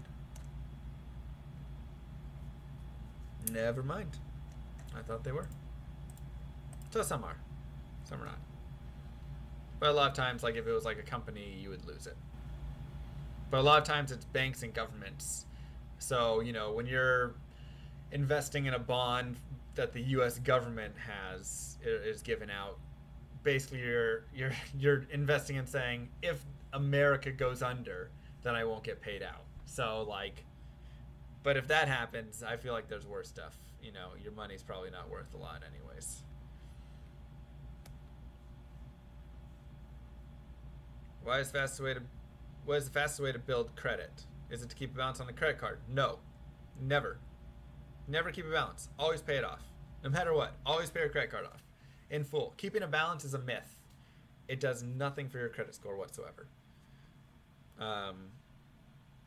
You want to pay it off constantly. You want to have multiple lines of credit, and you want to have long lines of credit. So keep your card open for a long time, right? Don't close your accounts and stuff. Do I ever use my debit card directly? No. The reason I don't is because I don't want to. That's a great way to expose my debit card to fraud, right? And debit cards are really bad with fraud protection and stuff, right? If somebody gets those numbers, they have access directly to my account. Whereas with credit cards, they don't, right? They have access to fake money that is a credit limit, and fraud protection's a lot better with credit cards. So that's why I don't like to use my debit card. What would you do if you want a poker tournament? First prize was 10K, but the tournament organizer has yet to pay you. Small claims court, something like that. If I have 50K cash, do you recommend putting all 50K on a down payment for a home, or doing less and keeping some cash handy? It depends what you want. Well, first off, I would say keep an emergency fund handy. Never include your emergency fund in cash that you have available for things like a house. So whatever your 6 to 12 months expenses are, keep that separate. Oh, you have to buy bond insurance? Thanks, Birchie. So then with the remaining cash, either look at investing it, or if you want a house, putting it into, right? A house is just another form of an investment. It's just like putting the money into a market. You can put the money into a house. Same idea. Once again, we already did the whole buy versus rent discussion before. We aren't going to go too much into that. But that's kind of what you should think about with that. I don't see America holding up financially for the next 10 years. You're just taking a random gamble. Additionally, a lot of currencies are back. The dollar is like the most important currency in the world right now. So once again, if the dollar fails and America fails, there's going to be a lot bigger problems. Would you recommend just sticking with total market index funds or something like the S&P 500 funds? Yeah, either one's fine. I have money in both. I have money in those. I have money in target date funds. I have money in life strategy growth funds. I just found different funds that I thought looked interesting and kind of were really diverse and were pretty aggressive because I'm young. And then that's that, right? Don't try and time the market. That's a big thing that I can say. A lot of people sit there and they're like, like the next depression's coming up right now, so I'm not going to, they're like, hold off on investing. 3 years later, the market's gone up a ton, and then it crashes, and they're like, I knew it, but it doesn't crash as much as they would have if they just invested initially anyways. And, you can dollar cost average if you want, but don't try and time the market, I would say. That's always a big thing. Everybody's always making a prediction. What percentage of your paycheck should you use for leisure stuff? This comes down to, once again, your budgeting, right? What are you budgeting over time, and what's appropriate? So for me, the biggest thing is I pay myself first. And this is the most important thing that I can say. After you've done budgeting, stuff like that, pay your money first to savings. Do that. First thing that I do is I take money out and I throw it in savings, right? I invest in my IRA, my 401k, stuff like that. Then I get my paycheck and I have an immediate deduction from Vanguard. I set up an automatic payment, start of every month, that just sends some money over to Vanguard and invest it in a fund. I don't even see it. So then I just look at my account and I go, oh, this is how much money I have. And that's what I budget off of and spend. And that is the best way to attack it. If I instead did it the reverse way and I got all my money and I was like, oh, wow, I've got $4,000 in my account, then I'd be like, I can spend $4,000. And then at the end, I'd be like, and here's $200 to savings, right? As opposed to putting a lot more of that $1,500 into savings and then just spending the $2,500. So pay yourself first is always like so smart, right? Meltsy, keep an emergency fund, best advice in history. In general, I suddenly lost my 7-year job. If I didn't have that fund, I would be in deep doo-doo. So true. So true. Do I play games too? Yeah, I play Diablo 2, Path of Exile, StarCraft, things like that. Not timing the market, time in the market. Yep, it's a great saying. What's a good platform for buying stocks? I am in Europe. Oh, jeez. I really don't think I feel comfortable giving non-US advice because I just don't know. Additionally, I'm not buying direct stock. I could go to like Scott Trade or something like that and buy like individual stocks. I'm not doing that. I'm using Vanguard, which Vanguard's probably international, right? So I'm using like Vanguard, Schwab, Personal Capital, whatever, things like that, and I'm investing in total stock market funds and things of that nature. Less niche question: do you have an opinion on cryptocurrencies? They're a giant gamble right now. it's one of those things. I believe in the technology, such as like Ethereum and stuff. Like I believe in the technology. I think it's really cool. I love the idea of building an application with a blockchain that can always verify, right? I like it's very cool. But investing in it right now is just kind of a giant roller coaster. You never know when it's going to crash or when it's going to go up. If you want to put some money in it, it's complete gamble money. I would never put real money into it. Um, I would only put it into it of like, this is my fun money and I want to, have fun with it. Just like if I were to invest in Tesla or whatever it is.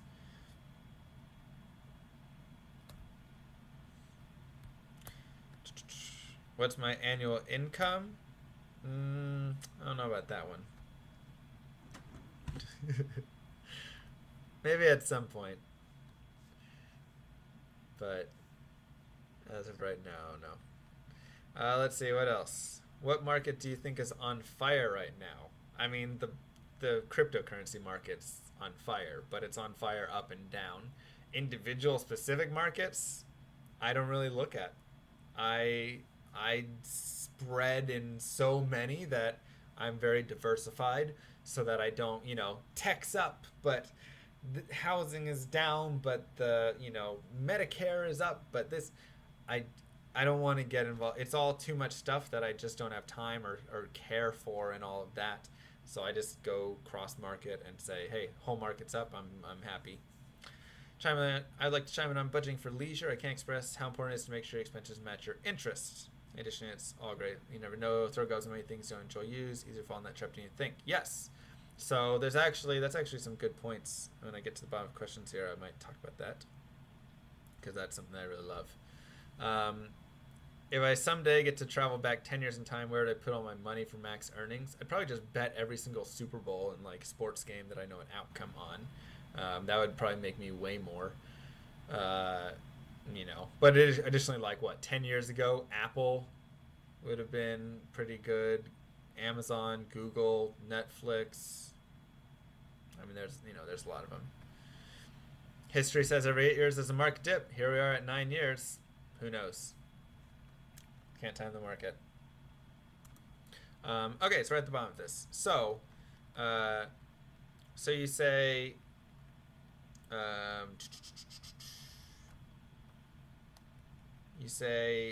spending on things you enjoy, right? So my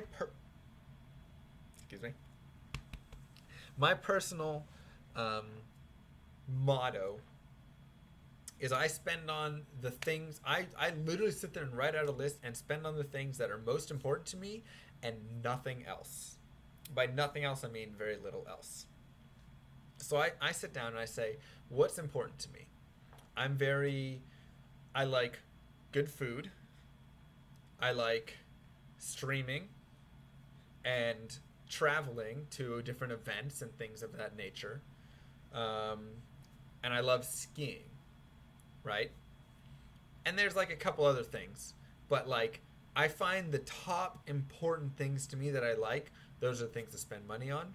The things that I don't really have a crazy driving interest in, I don't spend money on, such as I don't really care a lot about things like getting a coffee or drinking sodas or anything like that. So I just don't. I drink water all the time. Everywhere I go, I get waters, and that's fine, right?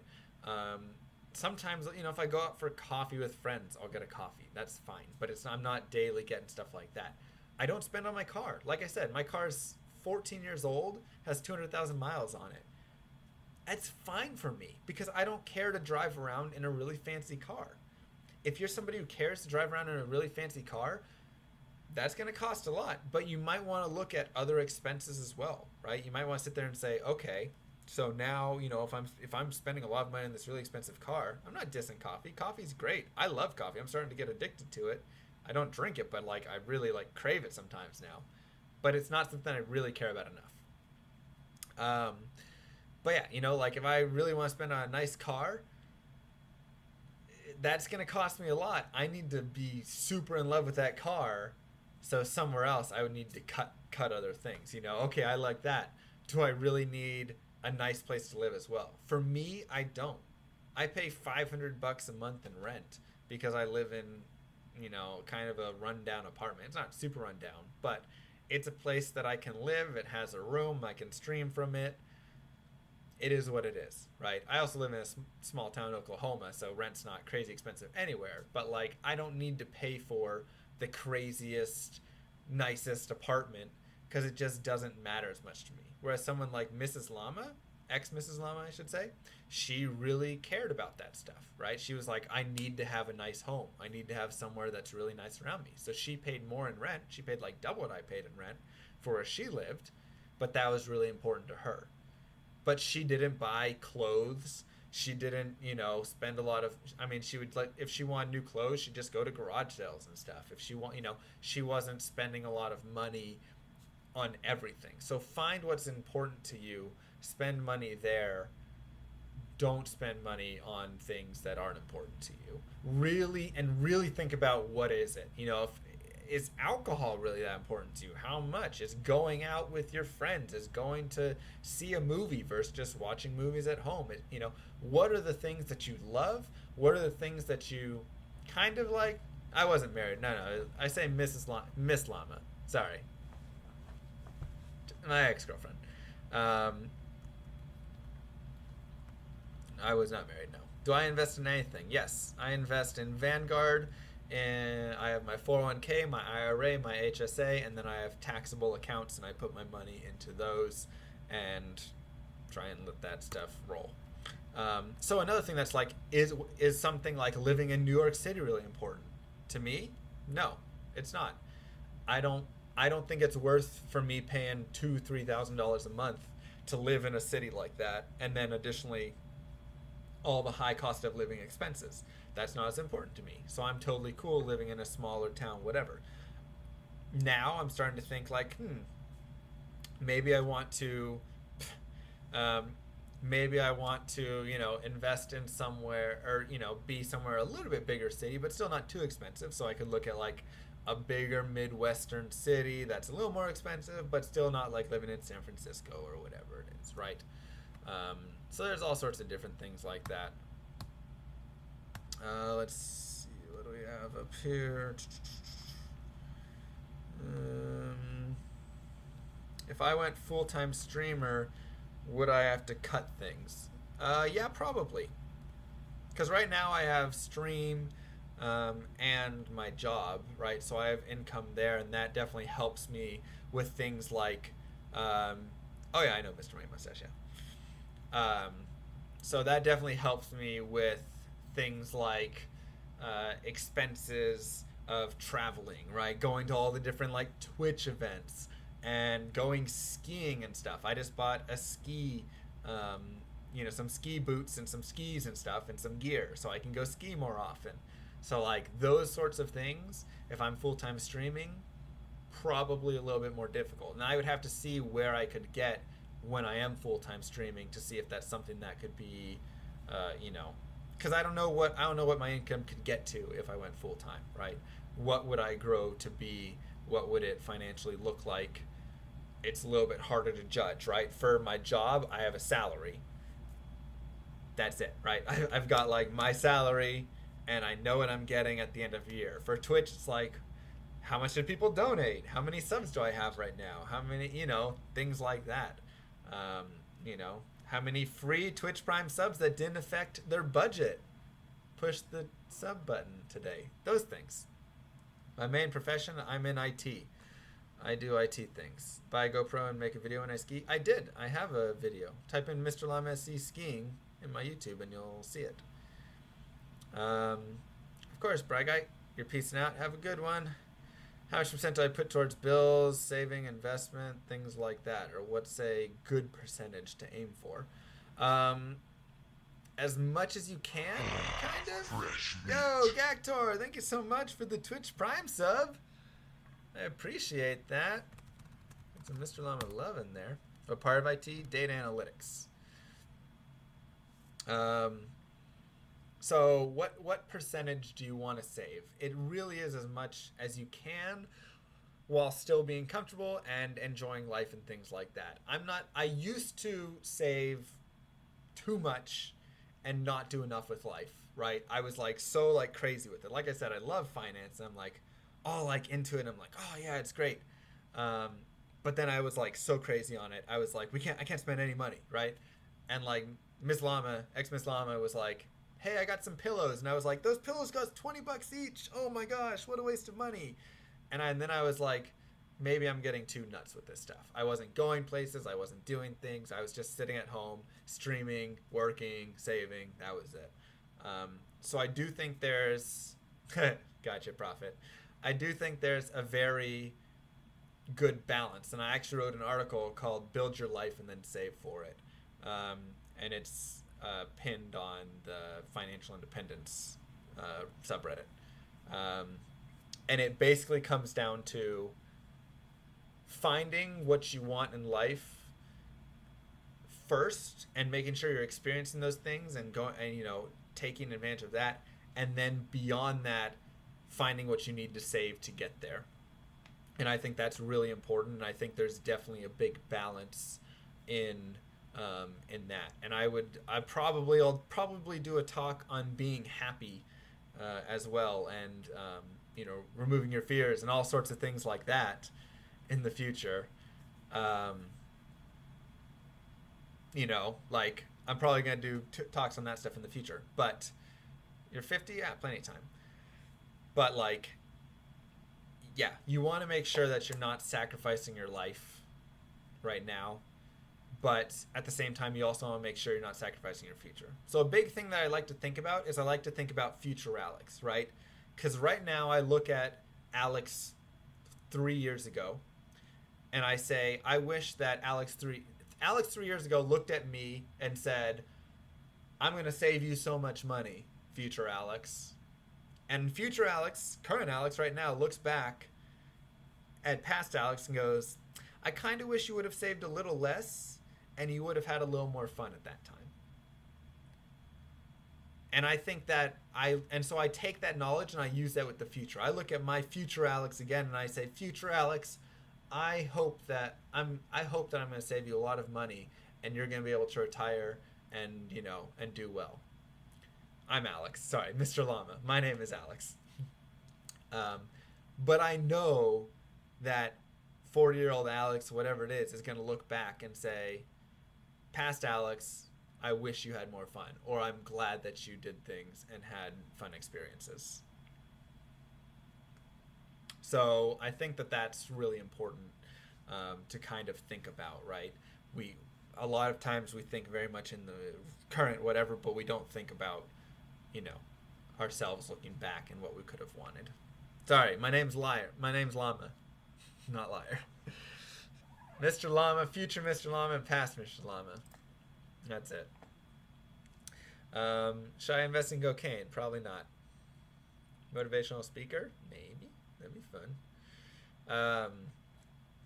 So what percentage, again, kind of going back to that, you got to find the balance. What do you want in life?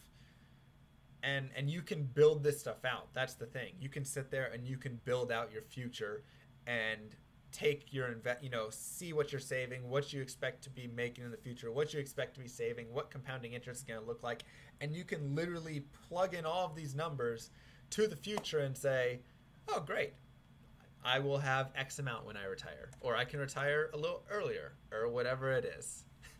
My name's Liar. Gosh dang it. Can we request a MVS while you invest? What does that look like? You guys are like, invest in this stock. $5. Invest random invested stock. Sorry, CBG. Sorry. What rate do my dollars compound at, and can I convert them to USD or CAD? No conversion, and no compounding. But they're tax-free dollars. So, that's good. Have investments / funds failed me before? No. And you know what? I'm not expecting that my funds won't fail me so much as the market could, and I'm expecting that. Do I ever mess with options trading? No, it's the same thing as stock. It's gambling at that point. It's just gambling. Don't do it. Next MVS is scheduled for August 19th. And one person said, what's a great way that I can start investing now? An IRA. If you're younger, whatever it is, well, first off, if you have a job, look for 401k plans, look for low fees within those plans. You can invest in there, make sure you're getting your company match. Personally, you can open up an IRA. You can literally go to Vanguard right now and just say like Vanguard IRA. Punch that in Google. It'll take like 5 minutes. You'll probably have some verification thing you'll have to do. After that, you'll be good. Pretty simple. Would highly recommend it. It really, I know it's scary and it's confusing and it's something that you're like, I don't know about it, so I don't want to do it. Go do it if you haven't done it. Just go do it. It's super easy to open. Open a Roth IRA. Go put, a little bit of money in it, whatever. Any other questions here? And you're never too old, right? Like, obviously, the more time you have, the more beneficial it is. But just because you're 50, that's still, there's still time to double your money.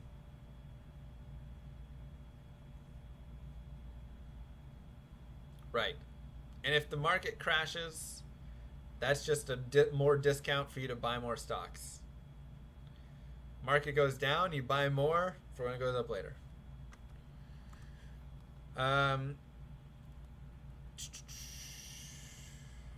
If you're, let's see. Before this is over, it's 30 who studied finance. You have amazing info, wise beyond your years. Thank you so much, Squeeze. I have essentially studied finance. Like I said, it's nothing that I really took in school. I mean, I took a couple basic classes, but it's just something that I really love. What made me want to do this stream? I'm not at home. I'm in a hotel in another city, so I can't play any games. So I wanted to stream it because I wanted to talk about something that I know a lot about, that I'm passionate about, and I think I could help people with. Right? I love helping people. That's like the best thing in my mind.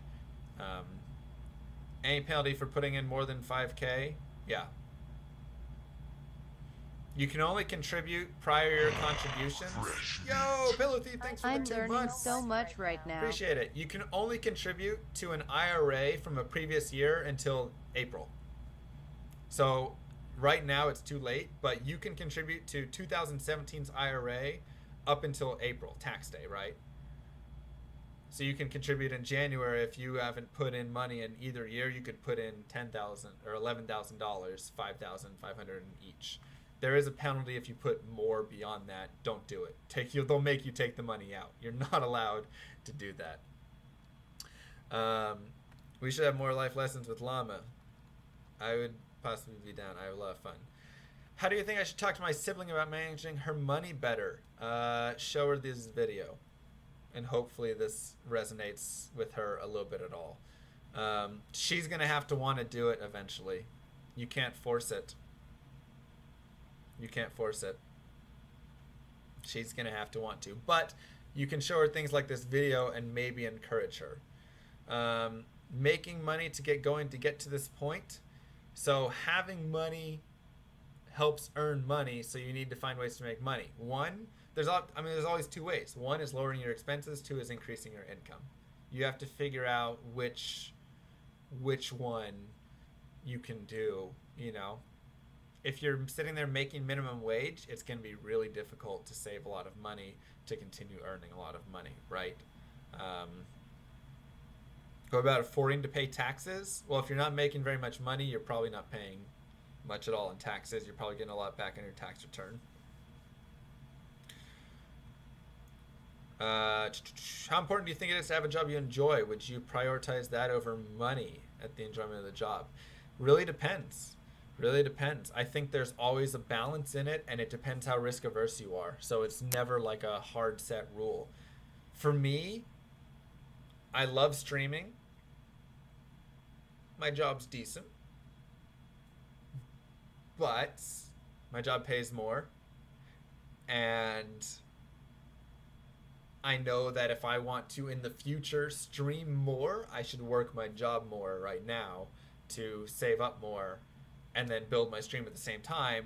And then when I get to that point where it starts to, this becomes, a better income source, whatever it is, or I have more saved up in investments and stuff like that. Essentially, once I start getting more towards that nest egg, something like a more enjoyable job becomes more important to me. But it really just depends. Other people sit there and say, you know what, I would full-time stream at $20,000 a year. I don't even care because I love it and that's fine for me. For me, that's not as comfortable, right? I'm very financially minded, and so I'm like, I want to have more money saved up because that's going to be making money itself. And so I can sit there and let that make money. And then when I'm streaming, I'm not so worried. So if 5 years later I want to stop streaming and you get married and have kids, I have enough money put aside and I'm not coming into this marriage and whatever with no assets, things like that, right? Do I think streaming is a good long-term investment as a job? For some people. I mean, it's tough because you never know where you're going to be at. Thank you, rolling you.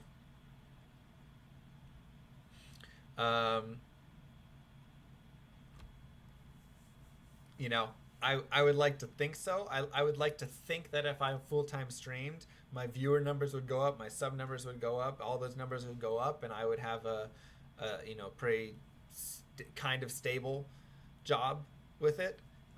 But Twitch can go down at any point and go under, and and maybe I'd have trouble getting it up somewhere else. Sounds really bad, or maybe everybody just leaves one day. They're like, "Hey, you're not interesting anymore." My channel gets banned. I mean, there's things that can happen. Whatever not. And I agree with Squeeze. A lot of young people underestimate how much job satisfaction comes from being good at your job, even if it's kind of boring. The better that you are at your job, the more you learn, the more you can sit there and do stuff and prove stuff, the better it can be, right? And the more satisfaction you'll get from it. Is that quotable? God. People on YouTube got wrecked because of the ad thing. Yeah, my ad revenue went down about 40% on YouTube because of the ad stuff. Things like that can happen, right? And it doesn't affect me as much right now, but it does, but like if I was full time, that would be even worse. Okay, also keep in mind, I've heard you say invest but never invest money you're not willing to lose. I would say investing in the total market is different than investing in like a single stock. Never invest money in a single stock or something like that you're not willing to lose. Investing money in a total market, different, right? If the stock market crashes and goes to zero and I lose all of my investments and money in the stock market, at that point the world's going to be in such a giant mess, it's not going to matter. If that was money in cash, it wouldn't matter at all because the world would be, I don't even want to know what would happen if the stock market hit zero. What would happen to the world? The world would be in shambles. It would be a mess. Your money's not going to matter. So at that point, it's like, I feel safe investing in the market. That's like where every single person invests, right? There's so much tied up in it that if it crashes and goes down, it wasn't going to matter anyways. I know a lot about finances. Do I know anything about mental health? Yeah, so I actually, like I said, I would actually be curious about doing kind of mental health streaming. More like around being happy, getting over fears, things like that. Obviously, I'm not a licensed financial advisor. I can't talk. I'm not a licensed psychologist either, or whatever. I can only share my personal experience and what I've studied and what I've learned over time. Zombie Zone, Skynet took over, yep. Any games today? No, I can't do games. I am away from my home computer. Have I done a lot of traveling around the world? A little bit, not tons. I went to Germany for Gamescom. That was really cool. I've been up to like Canada. I've been to Mexico, and I've been around a lot of the U.S. But I haven't done any travel to Asia or Africa or really South America. Um, I haven't done any travel to a lot of European countries, so not so much that. Do I have any good sources on learning more about personal finances?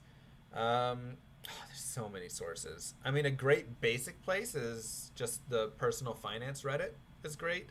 If you want to get more in depth, the financial independence Reddit has some cool stuff, but that's like further stuff. Mr. Money Mustache has some cool things. There's some cool like blogs and vodcasts and stuff that are really great. Dave Ramsey, I really like him. He doesn't believe in credit cards or any credit of any sort, so I disagree with him on that case. But he also is usually talking to people who shouldn't have credit cards and stuff, which I went over prior.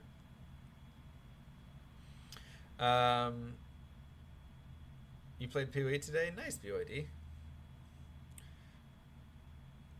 Yeah, what would you say is your worst 3 stream topics? What are you bad at? I don't even know what you mean by worst 3 stream topics.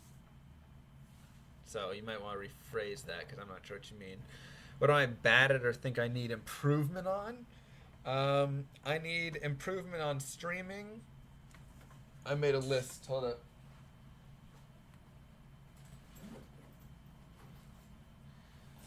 I got my handy dandy notebook. As you guys all know. So, things that I would like to improve on with my streaming. I would like to add in more variety. Funky builds, more online play, things like that. I would like to look at ways to kind of set up better stream. So like more scheduled streams and be more transparent. I think my worst quality as a streamer is that I'm not very transparent. I don't, it's hard to know when I'm coming online, what my schedule's looking like that week, things like that. I think I need to be better than that. So I want to kind of have that stuff. I want to have more goals for my streaming, and I want to have more energy and different kind of events and things that are just kind of like fun for the chat and stuff. Because I think sometimes I get stuck in just went to work for a long time, get home, and then I'm like, I'm zombie streaming a little bit, and I try not to, but I think it happens. So I'd say those are things that I'm trying to work on or whatever.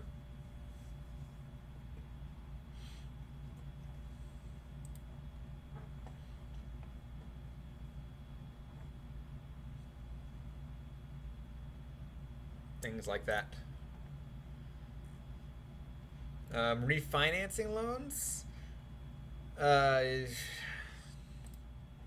mean, what do you want to know about it? So there's a couple things with refinancing. One is you can refinance to a better rate. So like, oh, I have a loan that's like 9%.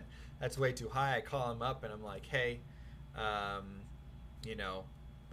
want to refinance my loans to a lower rate, and they might say, okay, we can get you one for 7% or something like that. And then you use that loan to pay off the, you get a new loan, pay off the old loan, and now you just have this new loan at 7%. Additionally, you can refinance to like change the length of a loan. So it's like, hey, the payments are too high. Can I get this loan extended? And and they might extend it for, might change the percent up, whatever. So there's a lot of things that can happen with refinancing. Yeah. If I want to be more transparent, buy more green shirts. Wow.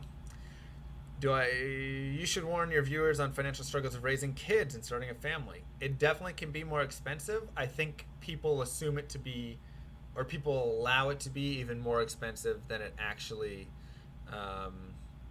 has to be. Where in Canada, I go just to like Niagara Falls area and stuff, but I'm going to be going up to Calgary in a bit. So So I think people allow it to be more expensive because they just kind of assume extra costs with kids and things like that. Whereas if they really focused on, you could really focus on cooking and things of that nature. And you're obviously going to have stuff like um, daycare cost, and there are things that are going to be expensive unless your wife is staying home. But then if she was working, you're losing income from that. Obviously, kids are going to cost money. Kids average like $250,000 from 0 to 18. Um, but is that really a lot of money if you're investing and saving and stuff like that? Maybe not as bad, right? And you can make that's the average. You can bring that down a lot in my mind by being smarter and working, budgeting better and stuff about how you spend on your kids. Because I think a lot of people just spend a lot, and they're like, well, each kid gets their own room, and so I have to get the biggest house and all this stuff. And you can adjust that and stuff. That's the average, Jogel. That's the average that they have worked out or whatever the Gov says. Let's see. Like things you want people to stream, right? Because you're bad at it or don't know. I feel like I mentioned the things that I feel like I'm bad at. I feel like I get a little zombie sometimes, and I'm something I'm not great at in life is like sometimes maybe like picking up women, talking to girls or something. Maybe. I don't know. I feel like I'm a lot better of a talker socially in certain instances. And then obviously when I'm streaming, I feel very comfortable talking. But a lot of times I feel like I come up short sometimes in conversations in life. It happens. From 0 to 18, Steven, so that's like pre-college.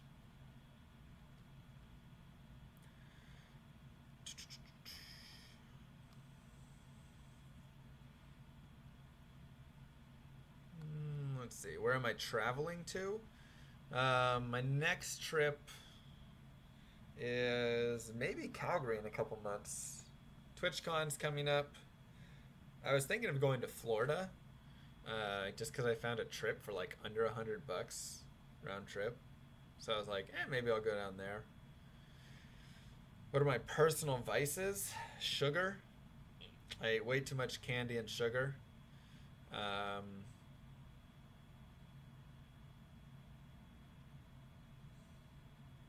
Probably a big one. Did I work while in college? I did. I ran track. So I like ran for scholarship. So that was how I paid for college, was academic and athletic scholarships. So that was like work for me. I mean, it was tons of hours every day. What about charitable giving? How does that work in? So charitable giving is something that you are going to want to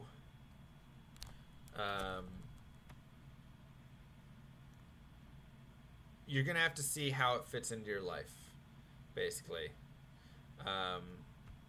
You're going to have to sit there and just say, what do I feel? Because some people, right, it's for church, right? Like they're Catholic or Christian, whatever it is, and the church says that you give this much, and that's something they truly believe in. And I'm not here to have a religious discussion with you guys, so we don't need to have any of that. But they build that into their budgets, right? Other people just want to be charitable in general in their own way. Sometimes they want to give to organizations, sometimes not. It's just another budget item, and it's once again something that you have to decide, right? You have to decide how much you want to give, how much you want to, and where you want to give, and what it is. Did I start my own LLC? No, I'm just a sole proprietor. That's how I work it for tax purposes. Sole proprietor. I might do an LLC at some point, but I haven't done that yet. Does donating GDQs count as charitable givings? Yeah, sure, of course. That's straight up doing to charity. I mean, like, I factor in a big part of my budget is like Twitch donation and stuff as well, subs and all those things. I sit there and I'm like, here's my budget for how much in a month that I'm going to give to other streamers. And that's not so much charitable giving, but that's like Twitch give, like whatever. It's its own budget line, right? So like everybody has their own budget stuff, and these are just, you just have to sit there and say what's important to you. What is it? Something that I would always say though, and I always say for me, is make sure that you're not giving like take care of yourself first, kind of, right? Like don't donate to me or sub to me or anything like that if you're struggling. I would never want that. I want to make sure that you are taking care of yourself first before worrying about others, because you have to watch out for yourself. That's just how it has to be, in my mind. So that's kind of my advice with that. Yeah. So I think that kind of covers most everything. It's 1 a.m. I have work in like 5 hours, 6 hours. So I'm gonna go to sleep. Hey, no worries, Tembeck. No worries. Take care of yourself first. But thank you everybody so much for stopping by, hanging out. I do appreciate it. I love having you guys. I love being able to talk about these things. But what about if you need those llama emotes? Well, if you really need them, no. Do appreciate it, guys. You guys are the best. And like I said, this is fun for me. I love this stuff. I love talking about these things. So I hope it was helpful. I'll be uploading the VODs to YouTube. You can go back through them if there's stuff that you want to hear about. Maybe I'll timestamp it, or hopefully somebody can timestamp the different topics and stuff, kind of. Thanks, Squeeze. So, yeah. Hope you all have a great night. And I will see you guys maybe tomorrow. We'll see what happens with everything. We'll see where everything's at. But anyways, see you guys. Have a good night. Peace.